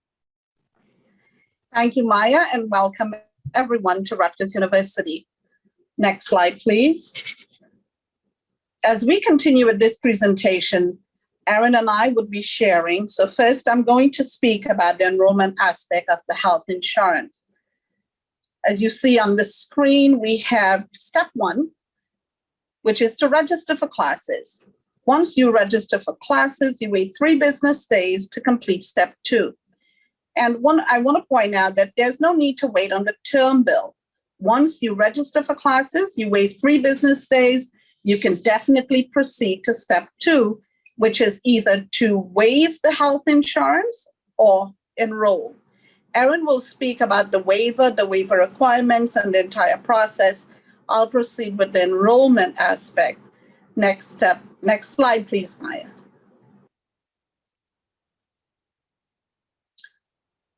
Again, to complete the enrollment form, you go to universityhealthplans.com. And we do have the deadline for this fall semester is September 21st. Please, if you're going to enroll, you need to complete the enrollment form by September 21st for the fall semester. Spring 2022, the deadline is February 17th. And all the information I'm giving you, it's already at the website, universityhealthplans.com. The next slide, please. This is important, and Maya said there's a lot of information. I hope I'm not, speaking too fast. It's very important that we pay attention to this page. The waiver part, Erin will speak about that. I just want to focus on enrolling. Students, we cannot stress enough the need for you to complete the enrollment form before the deadline. Paying the premium on the term bill is simply not completing the process. You must go online and complete the process. Again, paying the term bill is a different process. It involves student accounting. Completing the enrollment form is with universityhealthplans.com. We ask you to do that earlier than later. Again, we have students that wait for after the deadline, and if something happens and you need medical care, you put yourself at risk for having to pay out-of-pocket expenses and then getting reimbursed. It can cost several thousands of dollars, especially if you go to the local hospitals. Please complete the enrollment form before the deadline if you have completed step 1. It's very important that you enroll and do not wait for after the deadline for that process to happen. Next slide, please. Erin will speak on that slide, actually. Maya, thank you. Next slide, please. Okay. There are several things that needs to be completed in order to be done before you complete step 1, which is updating your address. So please go to myrutgers.edu and update the very important information as to your domestic address, your phone number, so that when this information is uploaded to the broker's office, universityhealthplans.com, it's already on the system. One important thing I want to point out is that the difference, if you need medical care before your card, that you have access to your card actually. If it's on campus medical care, please contact a relevant health center and someone will be able to guide you for medical care. If it's off campus and you haven't had the opportunity to enroll as yet, we do have some information here, and the slides also, these slides actually are posted on Canvas. You can get some more details. Again, we stress the importance of enrolling earlier than later, as soon as possible. On the right-hand side, you see we have a waiver and enrollment poster. You'll see it at key departments throughout campus. So if you see it and you're familiar with it, make sure you stop and complete the action if you have not done so as yet. Next slide, please. This is the page that it can be confusing at times. Excuse me. This page speaks about the benefits, the health insurance benefits, your out-of-pocket expenses, meaning after you have fulfilled your out-of-pocket expenses, then the insurance company would pay their part. So when you get a moment, it's at universityhealthplans.com, several pages. It gives you your benefits, exclusions, and a lot of information that you would need. Angela, Logan, and I would be able to assist you if you have any student health insurance related inquiries. Again, if you are enrolled in student health insurance, you're experiencing some difficulties, reach out to us. Angela and I will gladly help you. If you think that it's over the weekend or it's something more complicated, you can certainly reach out to the insurance company, which is United Healthcare Student Resources. There are representatives that will be able to help you in over 22 languages. So that's one of the great things, one of the benefits that we highly recommend. If it's something that that you need us for the assistance, please reach out to the insurance company directly. Again, universityhealthplans.com, you can find a lot of information that you need.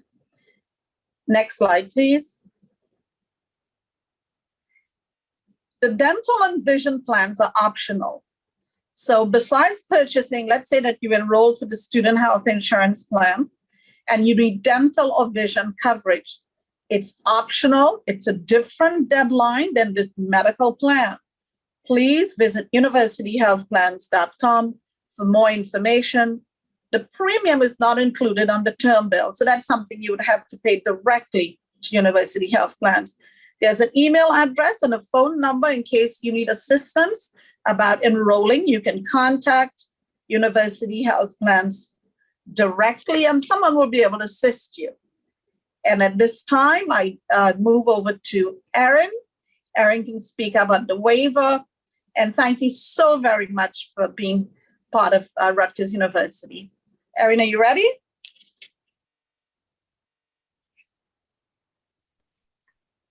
Evelyn, thank you so much. You're welcome. Erin, thank you. It's a lot of information, I know, but you do a great job sharing it in a short amount of time. Okay, so we will see if Erin is able to unmute herself, and if she's ready to join us for her part of the presentation. Erin, are you there?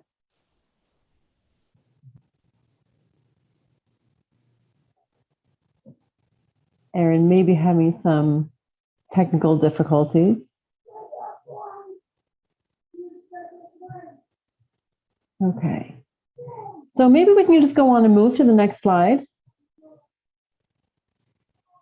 And okay, questions for the insurance plan. Maybe while we're waiting for Erin to get her technical difficulties situated, maybe the question in the chat from Rina Lohano has a question about the insurance plan. Evelyn, is that okay? Yeah, I have a question. So I've signed up for student health insurance plan. So I was thinking that, can I get a private insurance and I can waive that insurance that the university provide me? Is there any way to do that? Definitely. Erin would speak about that in a little more. On the slides also, you'll see the website where you can view the waiver requirements. And once your insurance that you're thinking of getting meets the requirement, you would submit that to Aaron. No, I'm thinking to get a private insurance rather than university's health insurance. Will that work for me? But I'm an FN student. I'm an FN international student. Okay, so that's fine. You don't have to enroll with the student health insurance. You can get another policy, but there are certain requirements that must be met. So on the website, Rutgers Global website has the requirements listed. Whatever policy you're going to get, it must meet those requirements. So once you do that, you compare it, you make sure it does. If you believe that it does, send that request over. I see Mohini just put up the link. You can view the requirements before you buy that policy. I would highly recommend that you make sure you look at the requirements before you go ahead and buy that policy. Then you submit that waiver request through Synapses. Okay, perfect. Thank you. Oh, you're welcome. Okay, so is Erin ready to present her portion about the waivers?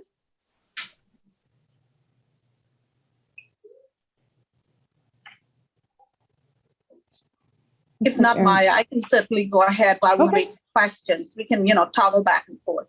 All right, that's great, Evelyn. I briefly spoke about the waiver requirements. You can certainly go ahead to that website to get the information. Let's say that you do submit your waiver request at synapses.rutgers.edu. And again, we would get the link on the chat.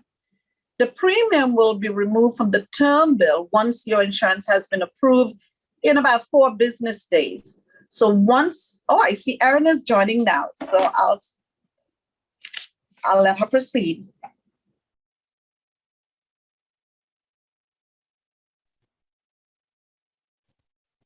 Great, thank you, Evelyn. So I think Erin did have some technical issues getting into the session and being able to speak, but she will be able to talk now, we hope, about the insurance waiver request. Erin, can you hear us?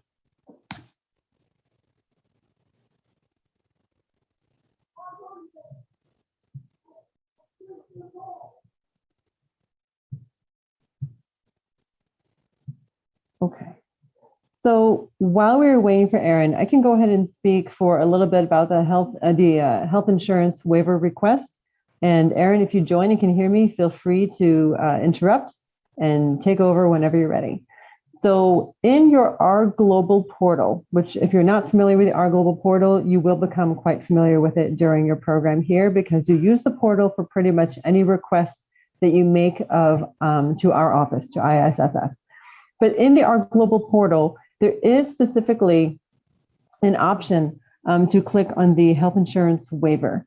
And that is something that if you already have your own health insurance, you have your own health insurance coverage and you don't want to be automatically enrolled, you will have to go through that process.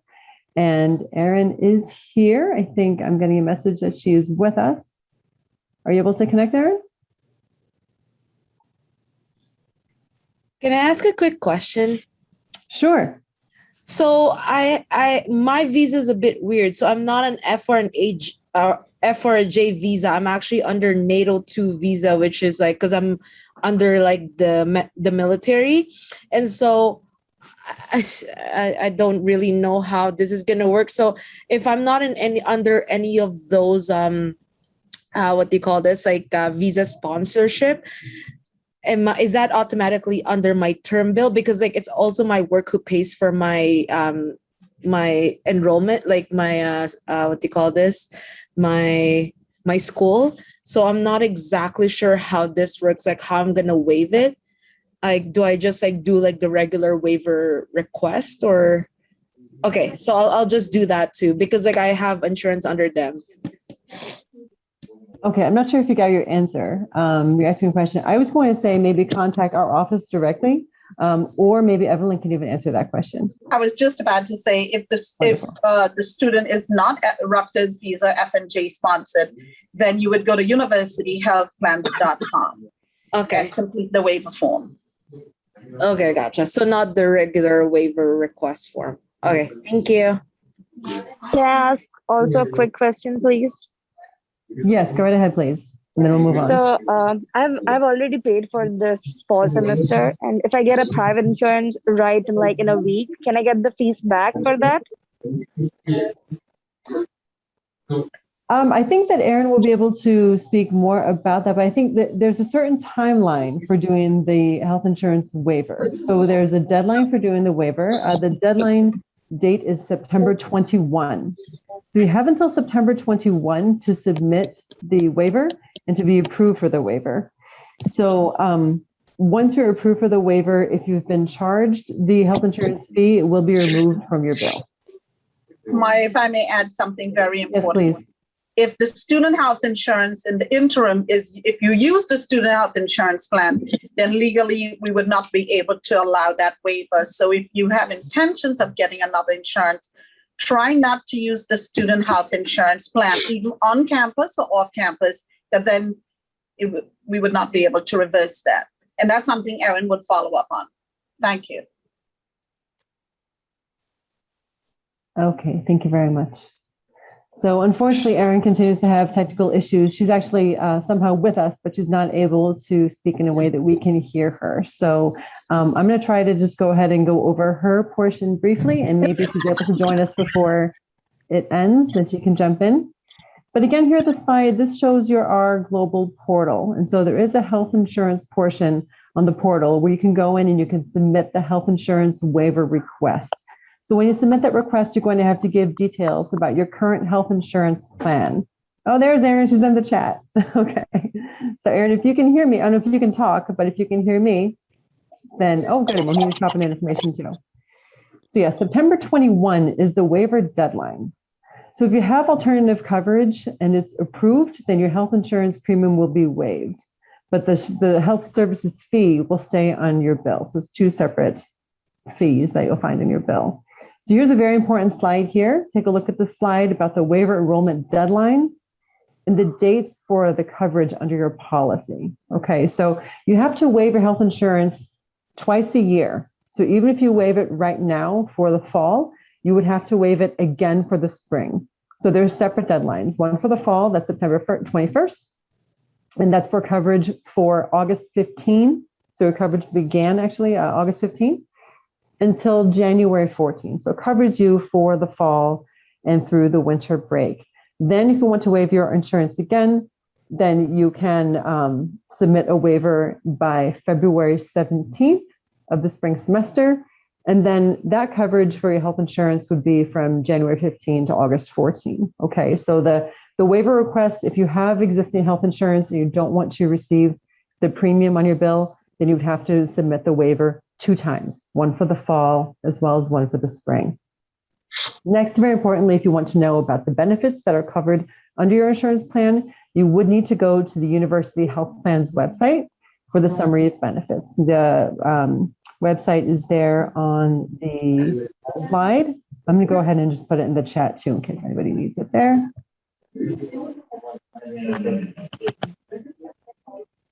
Okay, so once you go to that website, you would have to follow the instructions that are here on the slide, and it'll bring you to a page where you can learn all about your coverage. Okay, and if anyone has questions specifically about health insurance, please put them in the chat because Erin can actually take questions through the chat. So this is the time to ask questions about health insurance.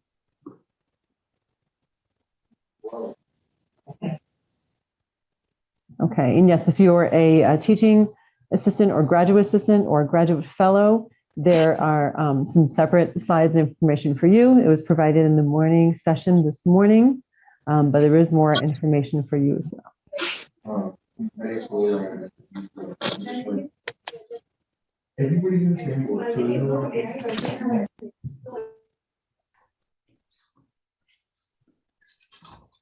Okay. Do we have options to choose when it comes to health insurance? Erin, do you want to address that question? As far as options is kind of a big, go ahead. Can you hear me? We can hear you, yes. Yeah. Hi, everyone. So sorry about all these issues. Good to see you too. In terms of options through the university, there's only one student health insurance plan. If you have a TA or a GA appointment or a fellowship, you might be eligible for different benefits, but otherwise through Rutgers, there's just the student health insurance plan. I hope that answers the question. That's great. I think it did ask the question. Okay, go ahead, Erin. More questions in the chat for you. Preventative tests are covered. Evelyn's a bit more of an expert on the actual coverage. I'm more of a waiver or enrollment type expert, but she can probably speak a little bit more about if there are questions about specific tests. Thank you, Erin. That's something you can go to universityhealthplans.com. On the summary of benefit, it would show what's covered, and then also there's information about the exclusions, but preventative care is covered. Make sure you take a look at the exclusions. Erin, I'm not sure, but the health fee, I'll leave that up to you. I don't think that was addressed. The health services fee? Yes, it wasn't addressed, the slide on that particular. I think our computer's frozen here. I'm sorry. So if we're discussing the health services fee, that's actually a completely separate fee from the insurance premium. It's not really related to the health insurance program at Rutgers. The health services fee is for access to the campus health centers. Most of our new international students aren't actually going to see that fee included on their term bill because it's included in the full-time campus fee. You're only going to see that fee charged to you separately if you're a part-time student and you get charged the reduced part-time campus fee. But that is a required fee that wouldn't be waived.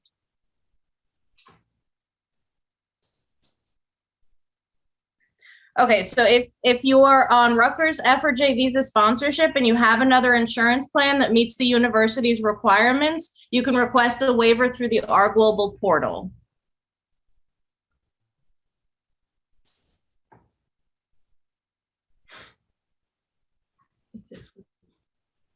I don't.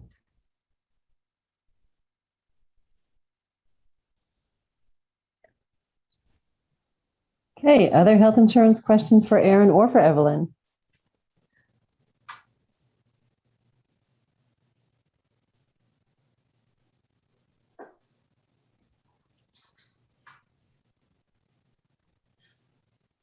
In terms of health insurance plans from other countries, we have a very specific list of coverage requirements. So in order for a plan to be approved for a waiver, it has to meet every single one of those requirement points. And we do have a few requirements specific to the US. So if you have an overseas plan, the plan would have to be compliant with the Affordable Care Act benefit regulations. There would have to be a US claims payment office. I think those are the specific ones. It has to be filed and approved here in the US. So if the plan can be shown to meet all of those requirements, it can be approved for the waiver, but otherwise it would not be. Hi, so it's me again, sorry. So I looked into like the university health plans and I'm trying to do the waiver right now. And it says here, due to the possible reasons listed below, you're not eligible to waive the Rutgers University Student Health Insurance Plan. And I've enrolled in classes like 2 weeks ago. And I'm not exactly sure as to why. And it says I'm not a full-time student when I have 12 credits that I've already enrolled in. I can answer that. Yeah. I would recommend that you send an email to us at insure, INSURE @rutgers.edu, and I can take a look at it. If there's the higher level of that we need to move to, I will forward the request to the broker's office. Just send it over. My name is Evelyn. As you know by now, it's insure @rutgers.edu. INSURE. Okay, I'll send an email. Thank you so much. Yep. Thank you.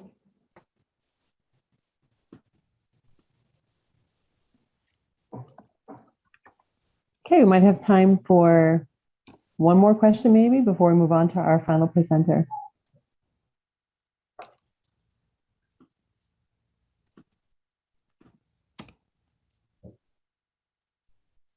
Great, thank you, Jenlyn, for popping that in.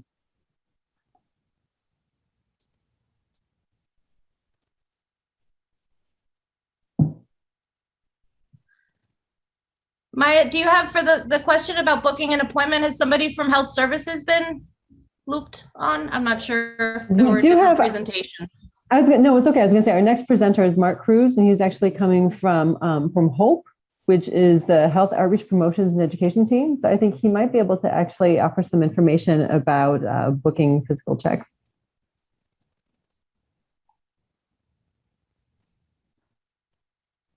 Yes, and also general questions about immunization requirements may be answered by our next presenter. That's probably a good segue to go on to our next presenter. So I will say, Evelyn and Aaron, thank you very much for coming. Aaron, thanks for dealing with the internet issues over there at your location, and we're glad you're able to join us. Okay, so now we're going to have Mark Cruz with us from Health Outreach Promotions and Education. It's also known as HOPE. Mark will talk to you about what you can expect regarding health and wellness, and also about navigating health mandates as we are getting through this pandemic. So Mark, last but not least, thank you. And the floor is all yours. Thank you, Maya. And good afternoon, everyone. I'm just gonna share my screen real quick, if I can do that. Excellent. Right. So once again, good afternoon. My name is Mark Cruz. I'm a health education specialist at the Health Outreach Promotion and Education Department, which is a part of Rutgers Student Health. And so for the next 5 to 10 minutes, I'm going to be talking about the health and wellness services that you receive while you're here at Rutgers University. So whenever I talk about health and wellness services, I always love to begin with our medical services. So while you're here at Rutgers, you have access to 3 of our on-campus health centers. So the one pictured here is Hurtado Health Center. It is located on College Avenue. It is our largest health center on campus and also acts as our administrative center.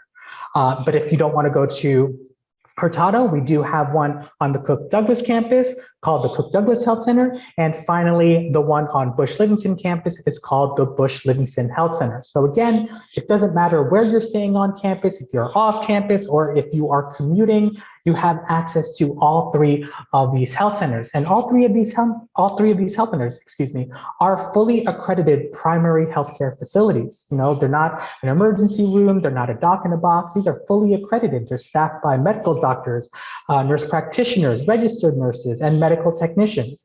So if you're feeling ill or if you need a checkup, you can get all those services done here. If you need to get your blood drawn or any type of blood work done, you can get it done here as well. So if you kind of follow me along, it does say appointment. So unfortunately, there are no walk-ins at any of our health centers. And this is for one big reason, and that's to make sure that you are not wasting your time in a waiting room. So we want to make sure that you're seen during your appointment time. So we would encourage you to make that phone call, 848-932-7402, or my preferred method is actually going online by going to health.rutgers.edu. If you go to that online appointment system, you can pick whichever health center you want to visit and meet with whichever physician you want to meet with at what time that is most appropriate for you. I talked about our locations. In terms of hours, all of our health centers are typically open Monday to Friday, 9 a.m. to 5 p.m. Hurtado is open maybe just a little bit later, depending on the day, but we do typically follow that Monday to Friday, 9 a.m. to 5 p.m. time slot. We are offering both in-person as well as virtual telehealth sessions. So for students who feel more comfortable doing a virtual appointment, we have that option for you. I do have to let you know that there are going to be some appointments where you actually have to come in. If your blood needs to be drawn, obviously you have to come in. For gynecological or testicular examinations, you have to come in. So again, depending on what you're looking for, you do have to come into one of our centers. But again, you can work that out when you're making your appointment. I saw a question on the chat asking about making physical appointments. That's exactly how you go about doing it, either making that phone call or going online. So I have had the pleasure of having my colleagues from the Student Health Insurance Department speak about insurance, so I do not have to. However, the one thing that I will say is that when you visit our health centers, you just need 2 pieces of information with you. One is your RUID, and the second is a copy or the physical copy of your health insurance card. So for some families who only have one health insurance card, you can photocopy the front and the back of that card, and you can bring that in, and that's completely fine. Okay. So thank you to my colleagues at Student Health Insurance. I can skip over this slide. So now, regarding immunizations, there's a lot of questions regarding immunizations, especially from our international students. There are some international students who have been put on a list that's kind of like a temporary waiver list, and you're still getting emails and you're still getting these messages that says you're going to be blocked, you're going to be blocked. We did receive those names of those of you who did get a temporary waiver. Please just allow us some time, and we're asking for a little bit of flexibility and patience on your end. We are getting a lot of different immunization records at this time. And I'm not going to lie, we are a little bit behind. So I also saw a question about a student saying, they put in their immunization records and it still says non-compliant. If you put in your immunization records, before August 1st, you should be fine. We will work with you. Everything should be okay. If things are not okay, we will contact you to kind of work things out with you. If it's a little bit after that, the only thing that we're asking for is for you to just wait it out just a little bit. I know that's not as comforting. That's not the answer that most students want to hear, but because of the amount of records that we got in such a short time, we are just filtering through each record one by one, because actual people look at these records. So again, just to kind of clear up, we are looking for those standard immunizations, the measles, mumps, rubella, hepatitis B, and the meningitis ACYW. But the most important one that we are looking for is that COVID-19 immunization record, whether it's through Pfizer, Moderna, Johnson & Johnson, or for our international students, any World Health Organization approved vaccinations. So I just saw a question, how and where can I get my meningitis and Hep B vaccinations? If you are an international student, we have worked with international students before on making sure that they get the standard immunizations when the fall semester starts up. So again, you can just make that appointment and we will work with you on getting those immunizations. So don't worry about it. Right now, we really just want to make sure that all of our students are COVID-19 vaccinated, and that is our priority. So kind of sidestepping into a conversation regarding mental health, I always like to talk about our counseling, alcohol, and other drug assistance program and psychiatric services department.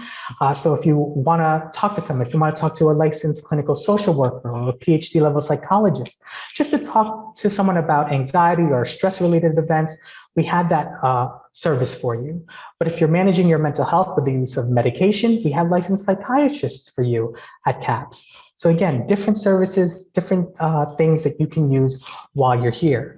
So similarly to our medical appointments, you do have to call in or use that online appointment system.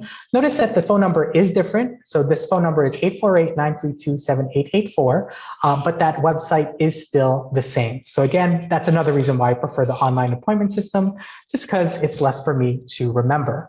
In terms of locations and hours, for the fall semester, our counseling center on College Avenue is going to be the only one open at this time. It is going to be open typically, again, Monday to Friday, 9 a.m. to 5 p.m. We are offering both in-person as well as telehealth virtual appointments. So if you are concerned about meeting with a counselor in person, we do have that virtual option for you.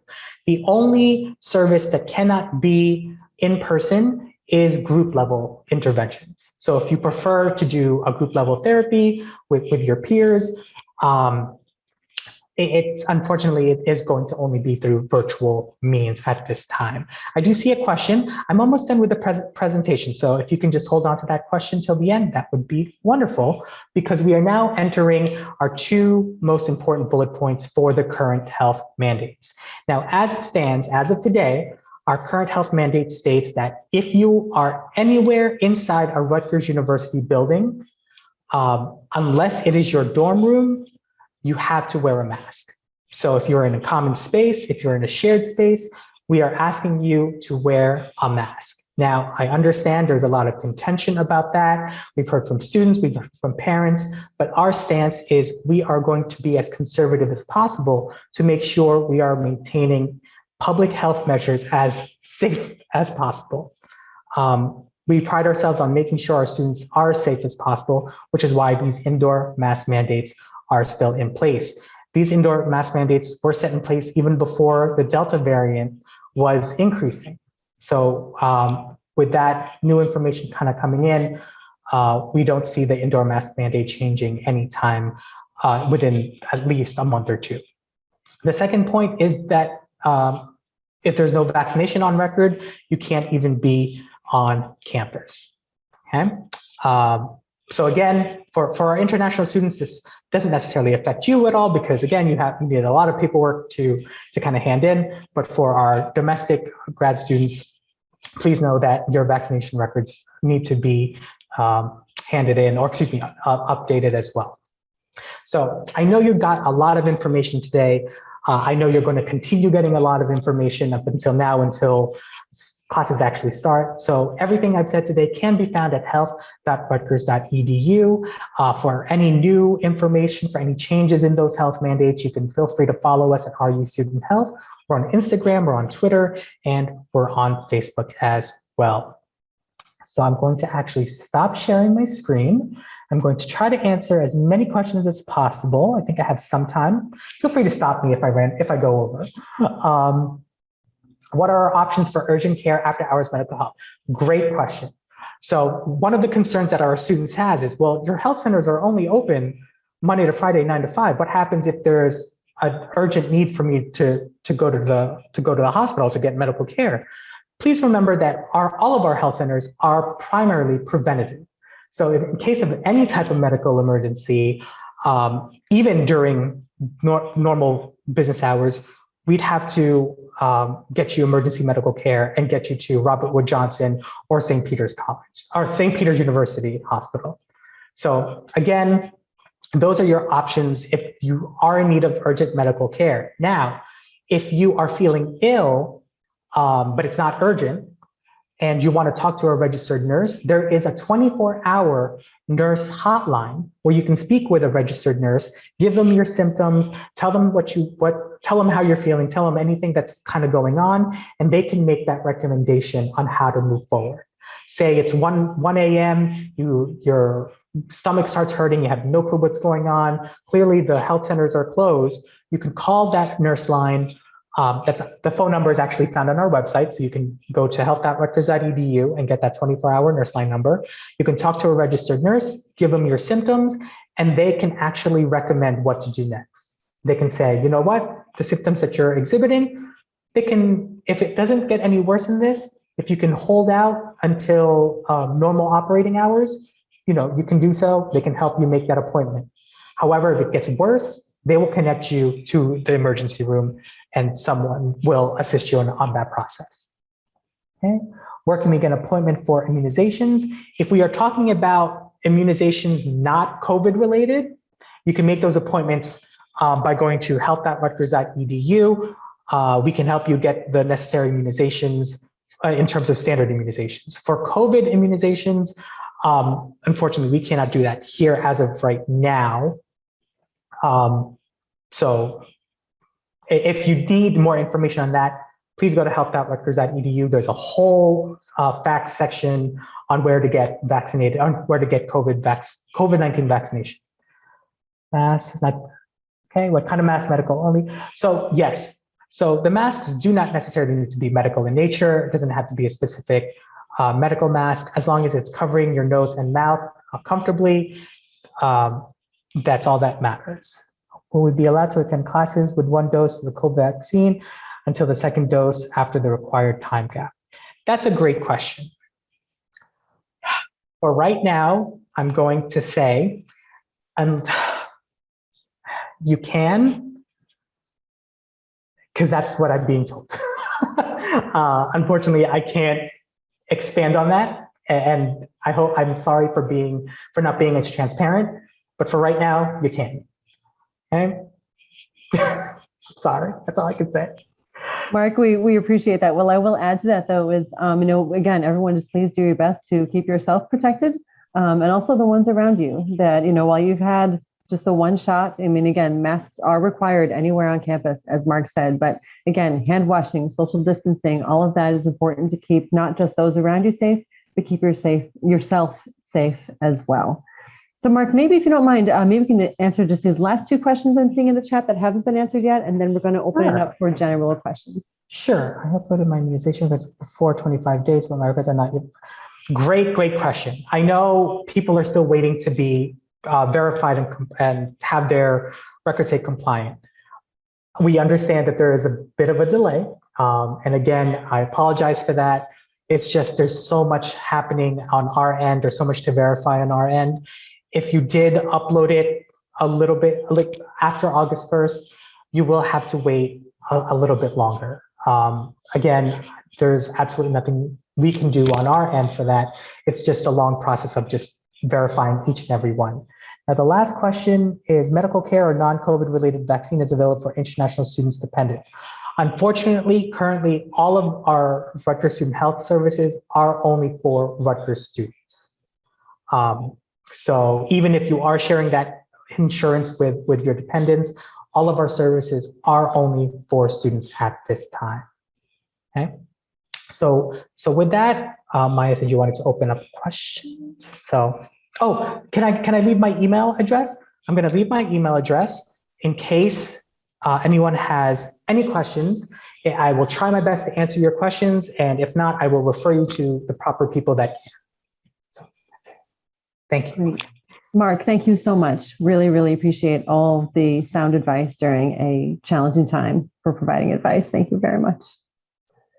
All right, great. So it is now 3:22 and the session is supposed to wrap up in about 8 minutes. And we do have some important reminders we wanted to give you all. But before we go into our reminders, we just want to open up to if there are any questions you have about anything that we've covered in the session that maybe you are not sure about. I do have a quick PS from Dean Schuster that I wanted to pop in the chat. So remember, Dean Schuster was talking about the Graduate Student Life newsletter.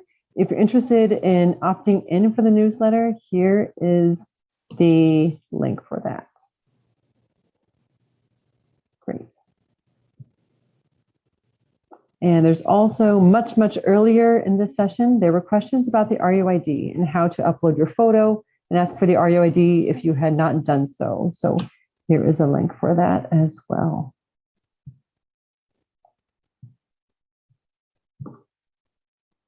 Okay, terrific. All right, if anyone has additional questions they want to write in the chat, they can.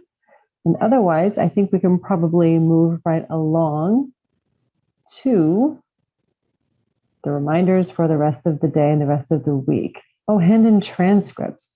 Yes, hand in transcripts in person. That's a good question. Oh, there's different questions in the chat now. Transcripts in person. I mean, if you need to hand it in for, it's probably, I'm thinking it's the registrar, but I'm not sure. Maybe Mohini can correct me on this. If it's that you're having, maybe the person asking about the transcripts can clarify what they're handing it in for, if it's to have transfer credits evaluated. That might be with your academic department. Maybe consult with your academic department. Maya, if I could jump in, if we're talking about transcripts that are still due to the university, then they're likely to be handed in to the graduate admissions office. So we do have the graduate admissions office here on College Avenue. I think you can just email them. I'll pop in their email here in the chat just so you have it. And I believe you should contact them to hand in any transcripts that may still be pending for your admission. Thank you, Mohini. I appreciate that. That's great. Well, okay, so I'm going to go over some brief reminders at the end of this, as we are now closing on the end of this session. So today, I hope that some of you who were around were able to join us for lunch at Brower Commons. If you weren't, and you can join us for dinner, dinner will be served tonight at Brower from 5:30 to 7:30. You do not need to bring your RUID in order to have access to dinner at Brower Commons. However, if you've received an email confirming that your RUID is ready, then you may pick it up during the week. And so at the bottom of the slide, you'll see where we have our orientation information desk. It's actually a big tent. The orientation information desk is a big tent that's located at 180 College Avenue. And we will be there from 9 a.m. until 4:30 p.m. Tomorrow, Wednesday, also Thursday and Friday, so throughout this week. And you can come and pick up your RUID during those hours. And again, if you have not yet uploaded your photo, please go through the link that I put in the chat to upload your photo so you can get the RUID.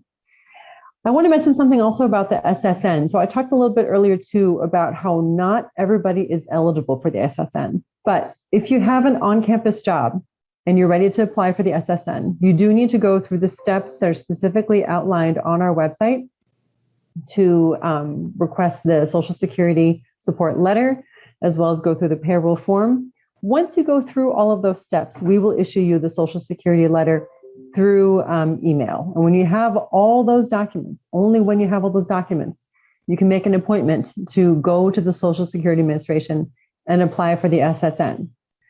For this week and next week only, there are 2 days, tomorrow, August 25th, and Wednesday, September 1st, a week from tomorrow, that we will have group appointments with transportation provided only for students who have already received a Social Security letter and who are eligible to apply. So it's very short notice for those of you who have an on-campus job and maybe haven't started doing the process yet. But if you have an on-campus job and you want to start the process, start it right away, please. And know that we will have these group trips to the Social Security Administration tomorrow and a week from tomorrow. No pre-registration is necessary. You can just show up to our office, our building at 180 College Avenue. We will be starting the bus going there about 9:30 in the morning. Okay, also some other reminders, then we'll go into the chat to answer some questions. Other reminders is please, please, please refer to the post-arrival guide on our website. The post-arrival guide has lots of things that all international students must do upon check-in so that you can be checked in. You see this record can be activated, and lots of information on the post-arrival guide. So if you haven't spent time on the post-arrival guide, please do go there and check into it. Make sure that you're compliant with everything that needs to be done upon arrival. Also, the graduate school will be having a TA and orientation and international TA orientation and Q&A sessions. So if you are a TA or GA, you will have been contacted about those sessions, and please, please, please do attend them. They are very important. All right, I'm going to take a look at the chat before we wrap up and see what questions we have not answered yet.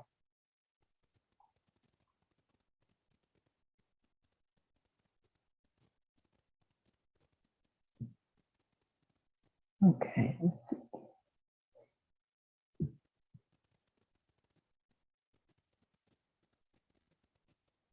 Great, thank you, Mohini, for entering that. Okay. Someone asked about the address to pick up the RUID. If you have already received your email confirming that your RUID is ready, then it is with our office, and you can pick it up at 180 College Ave this week. But again, if it wasn't uploaded before last week and the card wasn't pre-printed, then you have to go right to the ID card website, which Mohini has just put in the chat. Tanya was asking, do you need an appointment for the SSN?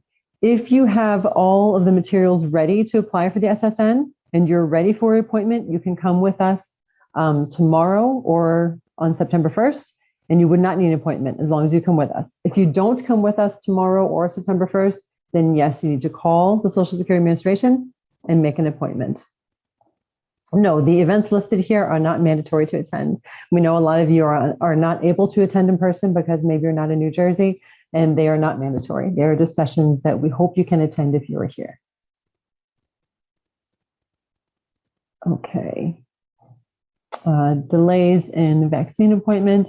I believe that the Vaccine and Health Services Office are quite inundated right now with requests, so I would just keep waiting. And if you made the request recently, hopefully they will get in touch with you very soon. If the question is about your transcript, yes, if you need to provide your transcript for evaluation, please go to the admissions office, graduate admissions. No, you cannot go directly to the Social Security Administration. I'm sorry, I'm going to clarify. Rajisha Shah is asking a question. Can you go to Social Security Administration during those dates?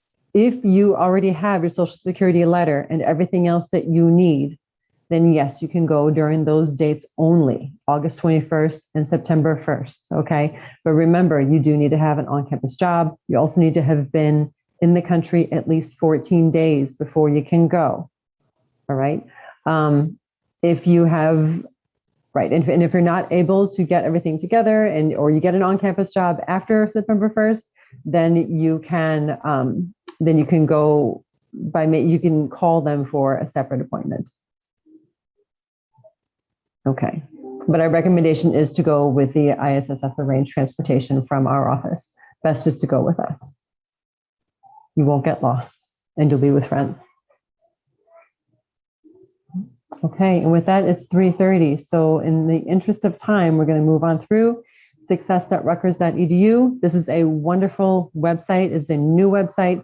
This is a great way that you can go into a Rutgers website and filter it for what you're looking for. So somebody had asked about some sort of a club or how to look for an on-campus job. You can go to success.rutgers.edu and you can use the filters and look for the information for the question that you have, and it will connect you to the proper websites. Welcome Week. Also, Welcome Week is starting, and there's lots of different activities. So if you have received emails about Welcome Week, check it out. They're not all open to graduate students. A lot of them are undergrad Welcome Week activities, but the ones that are open to graduate students, we definitely encourage you to attend. Okay, and Harsh is asking, no, tomorrow, right, you do not need to register. You can just come directly to 180 College Ave. Okay, and then finally, this is where some information about Welcome Week events.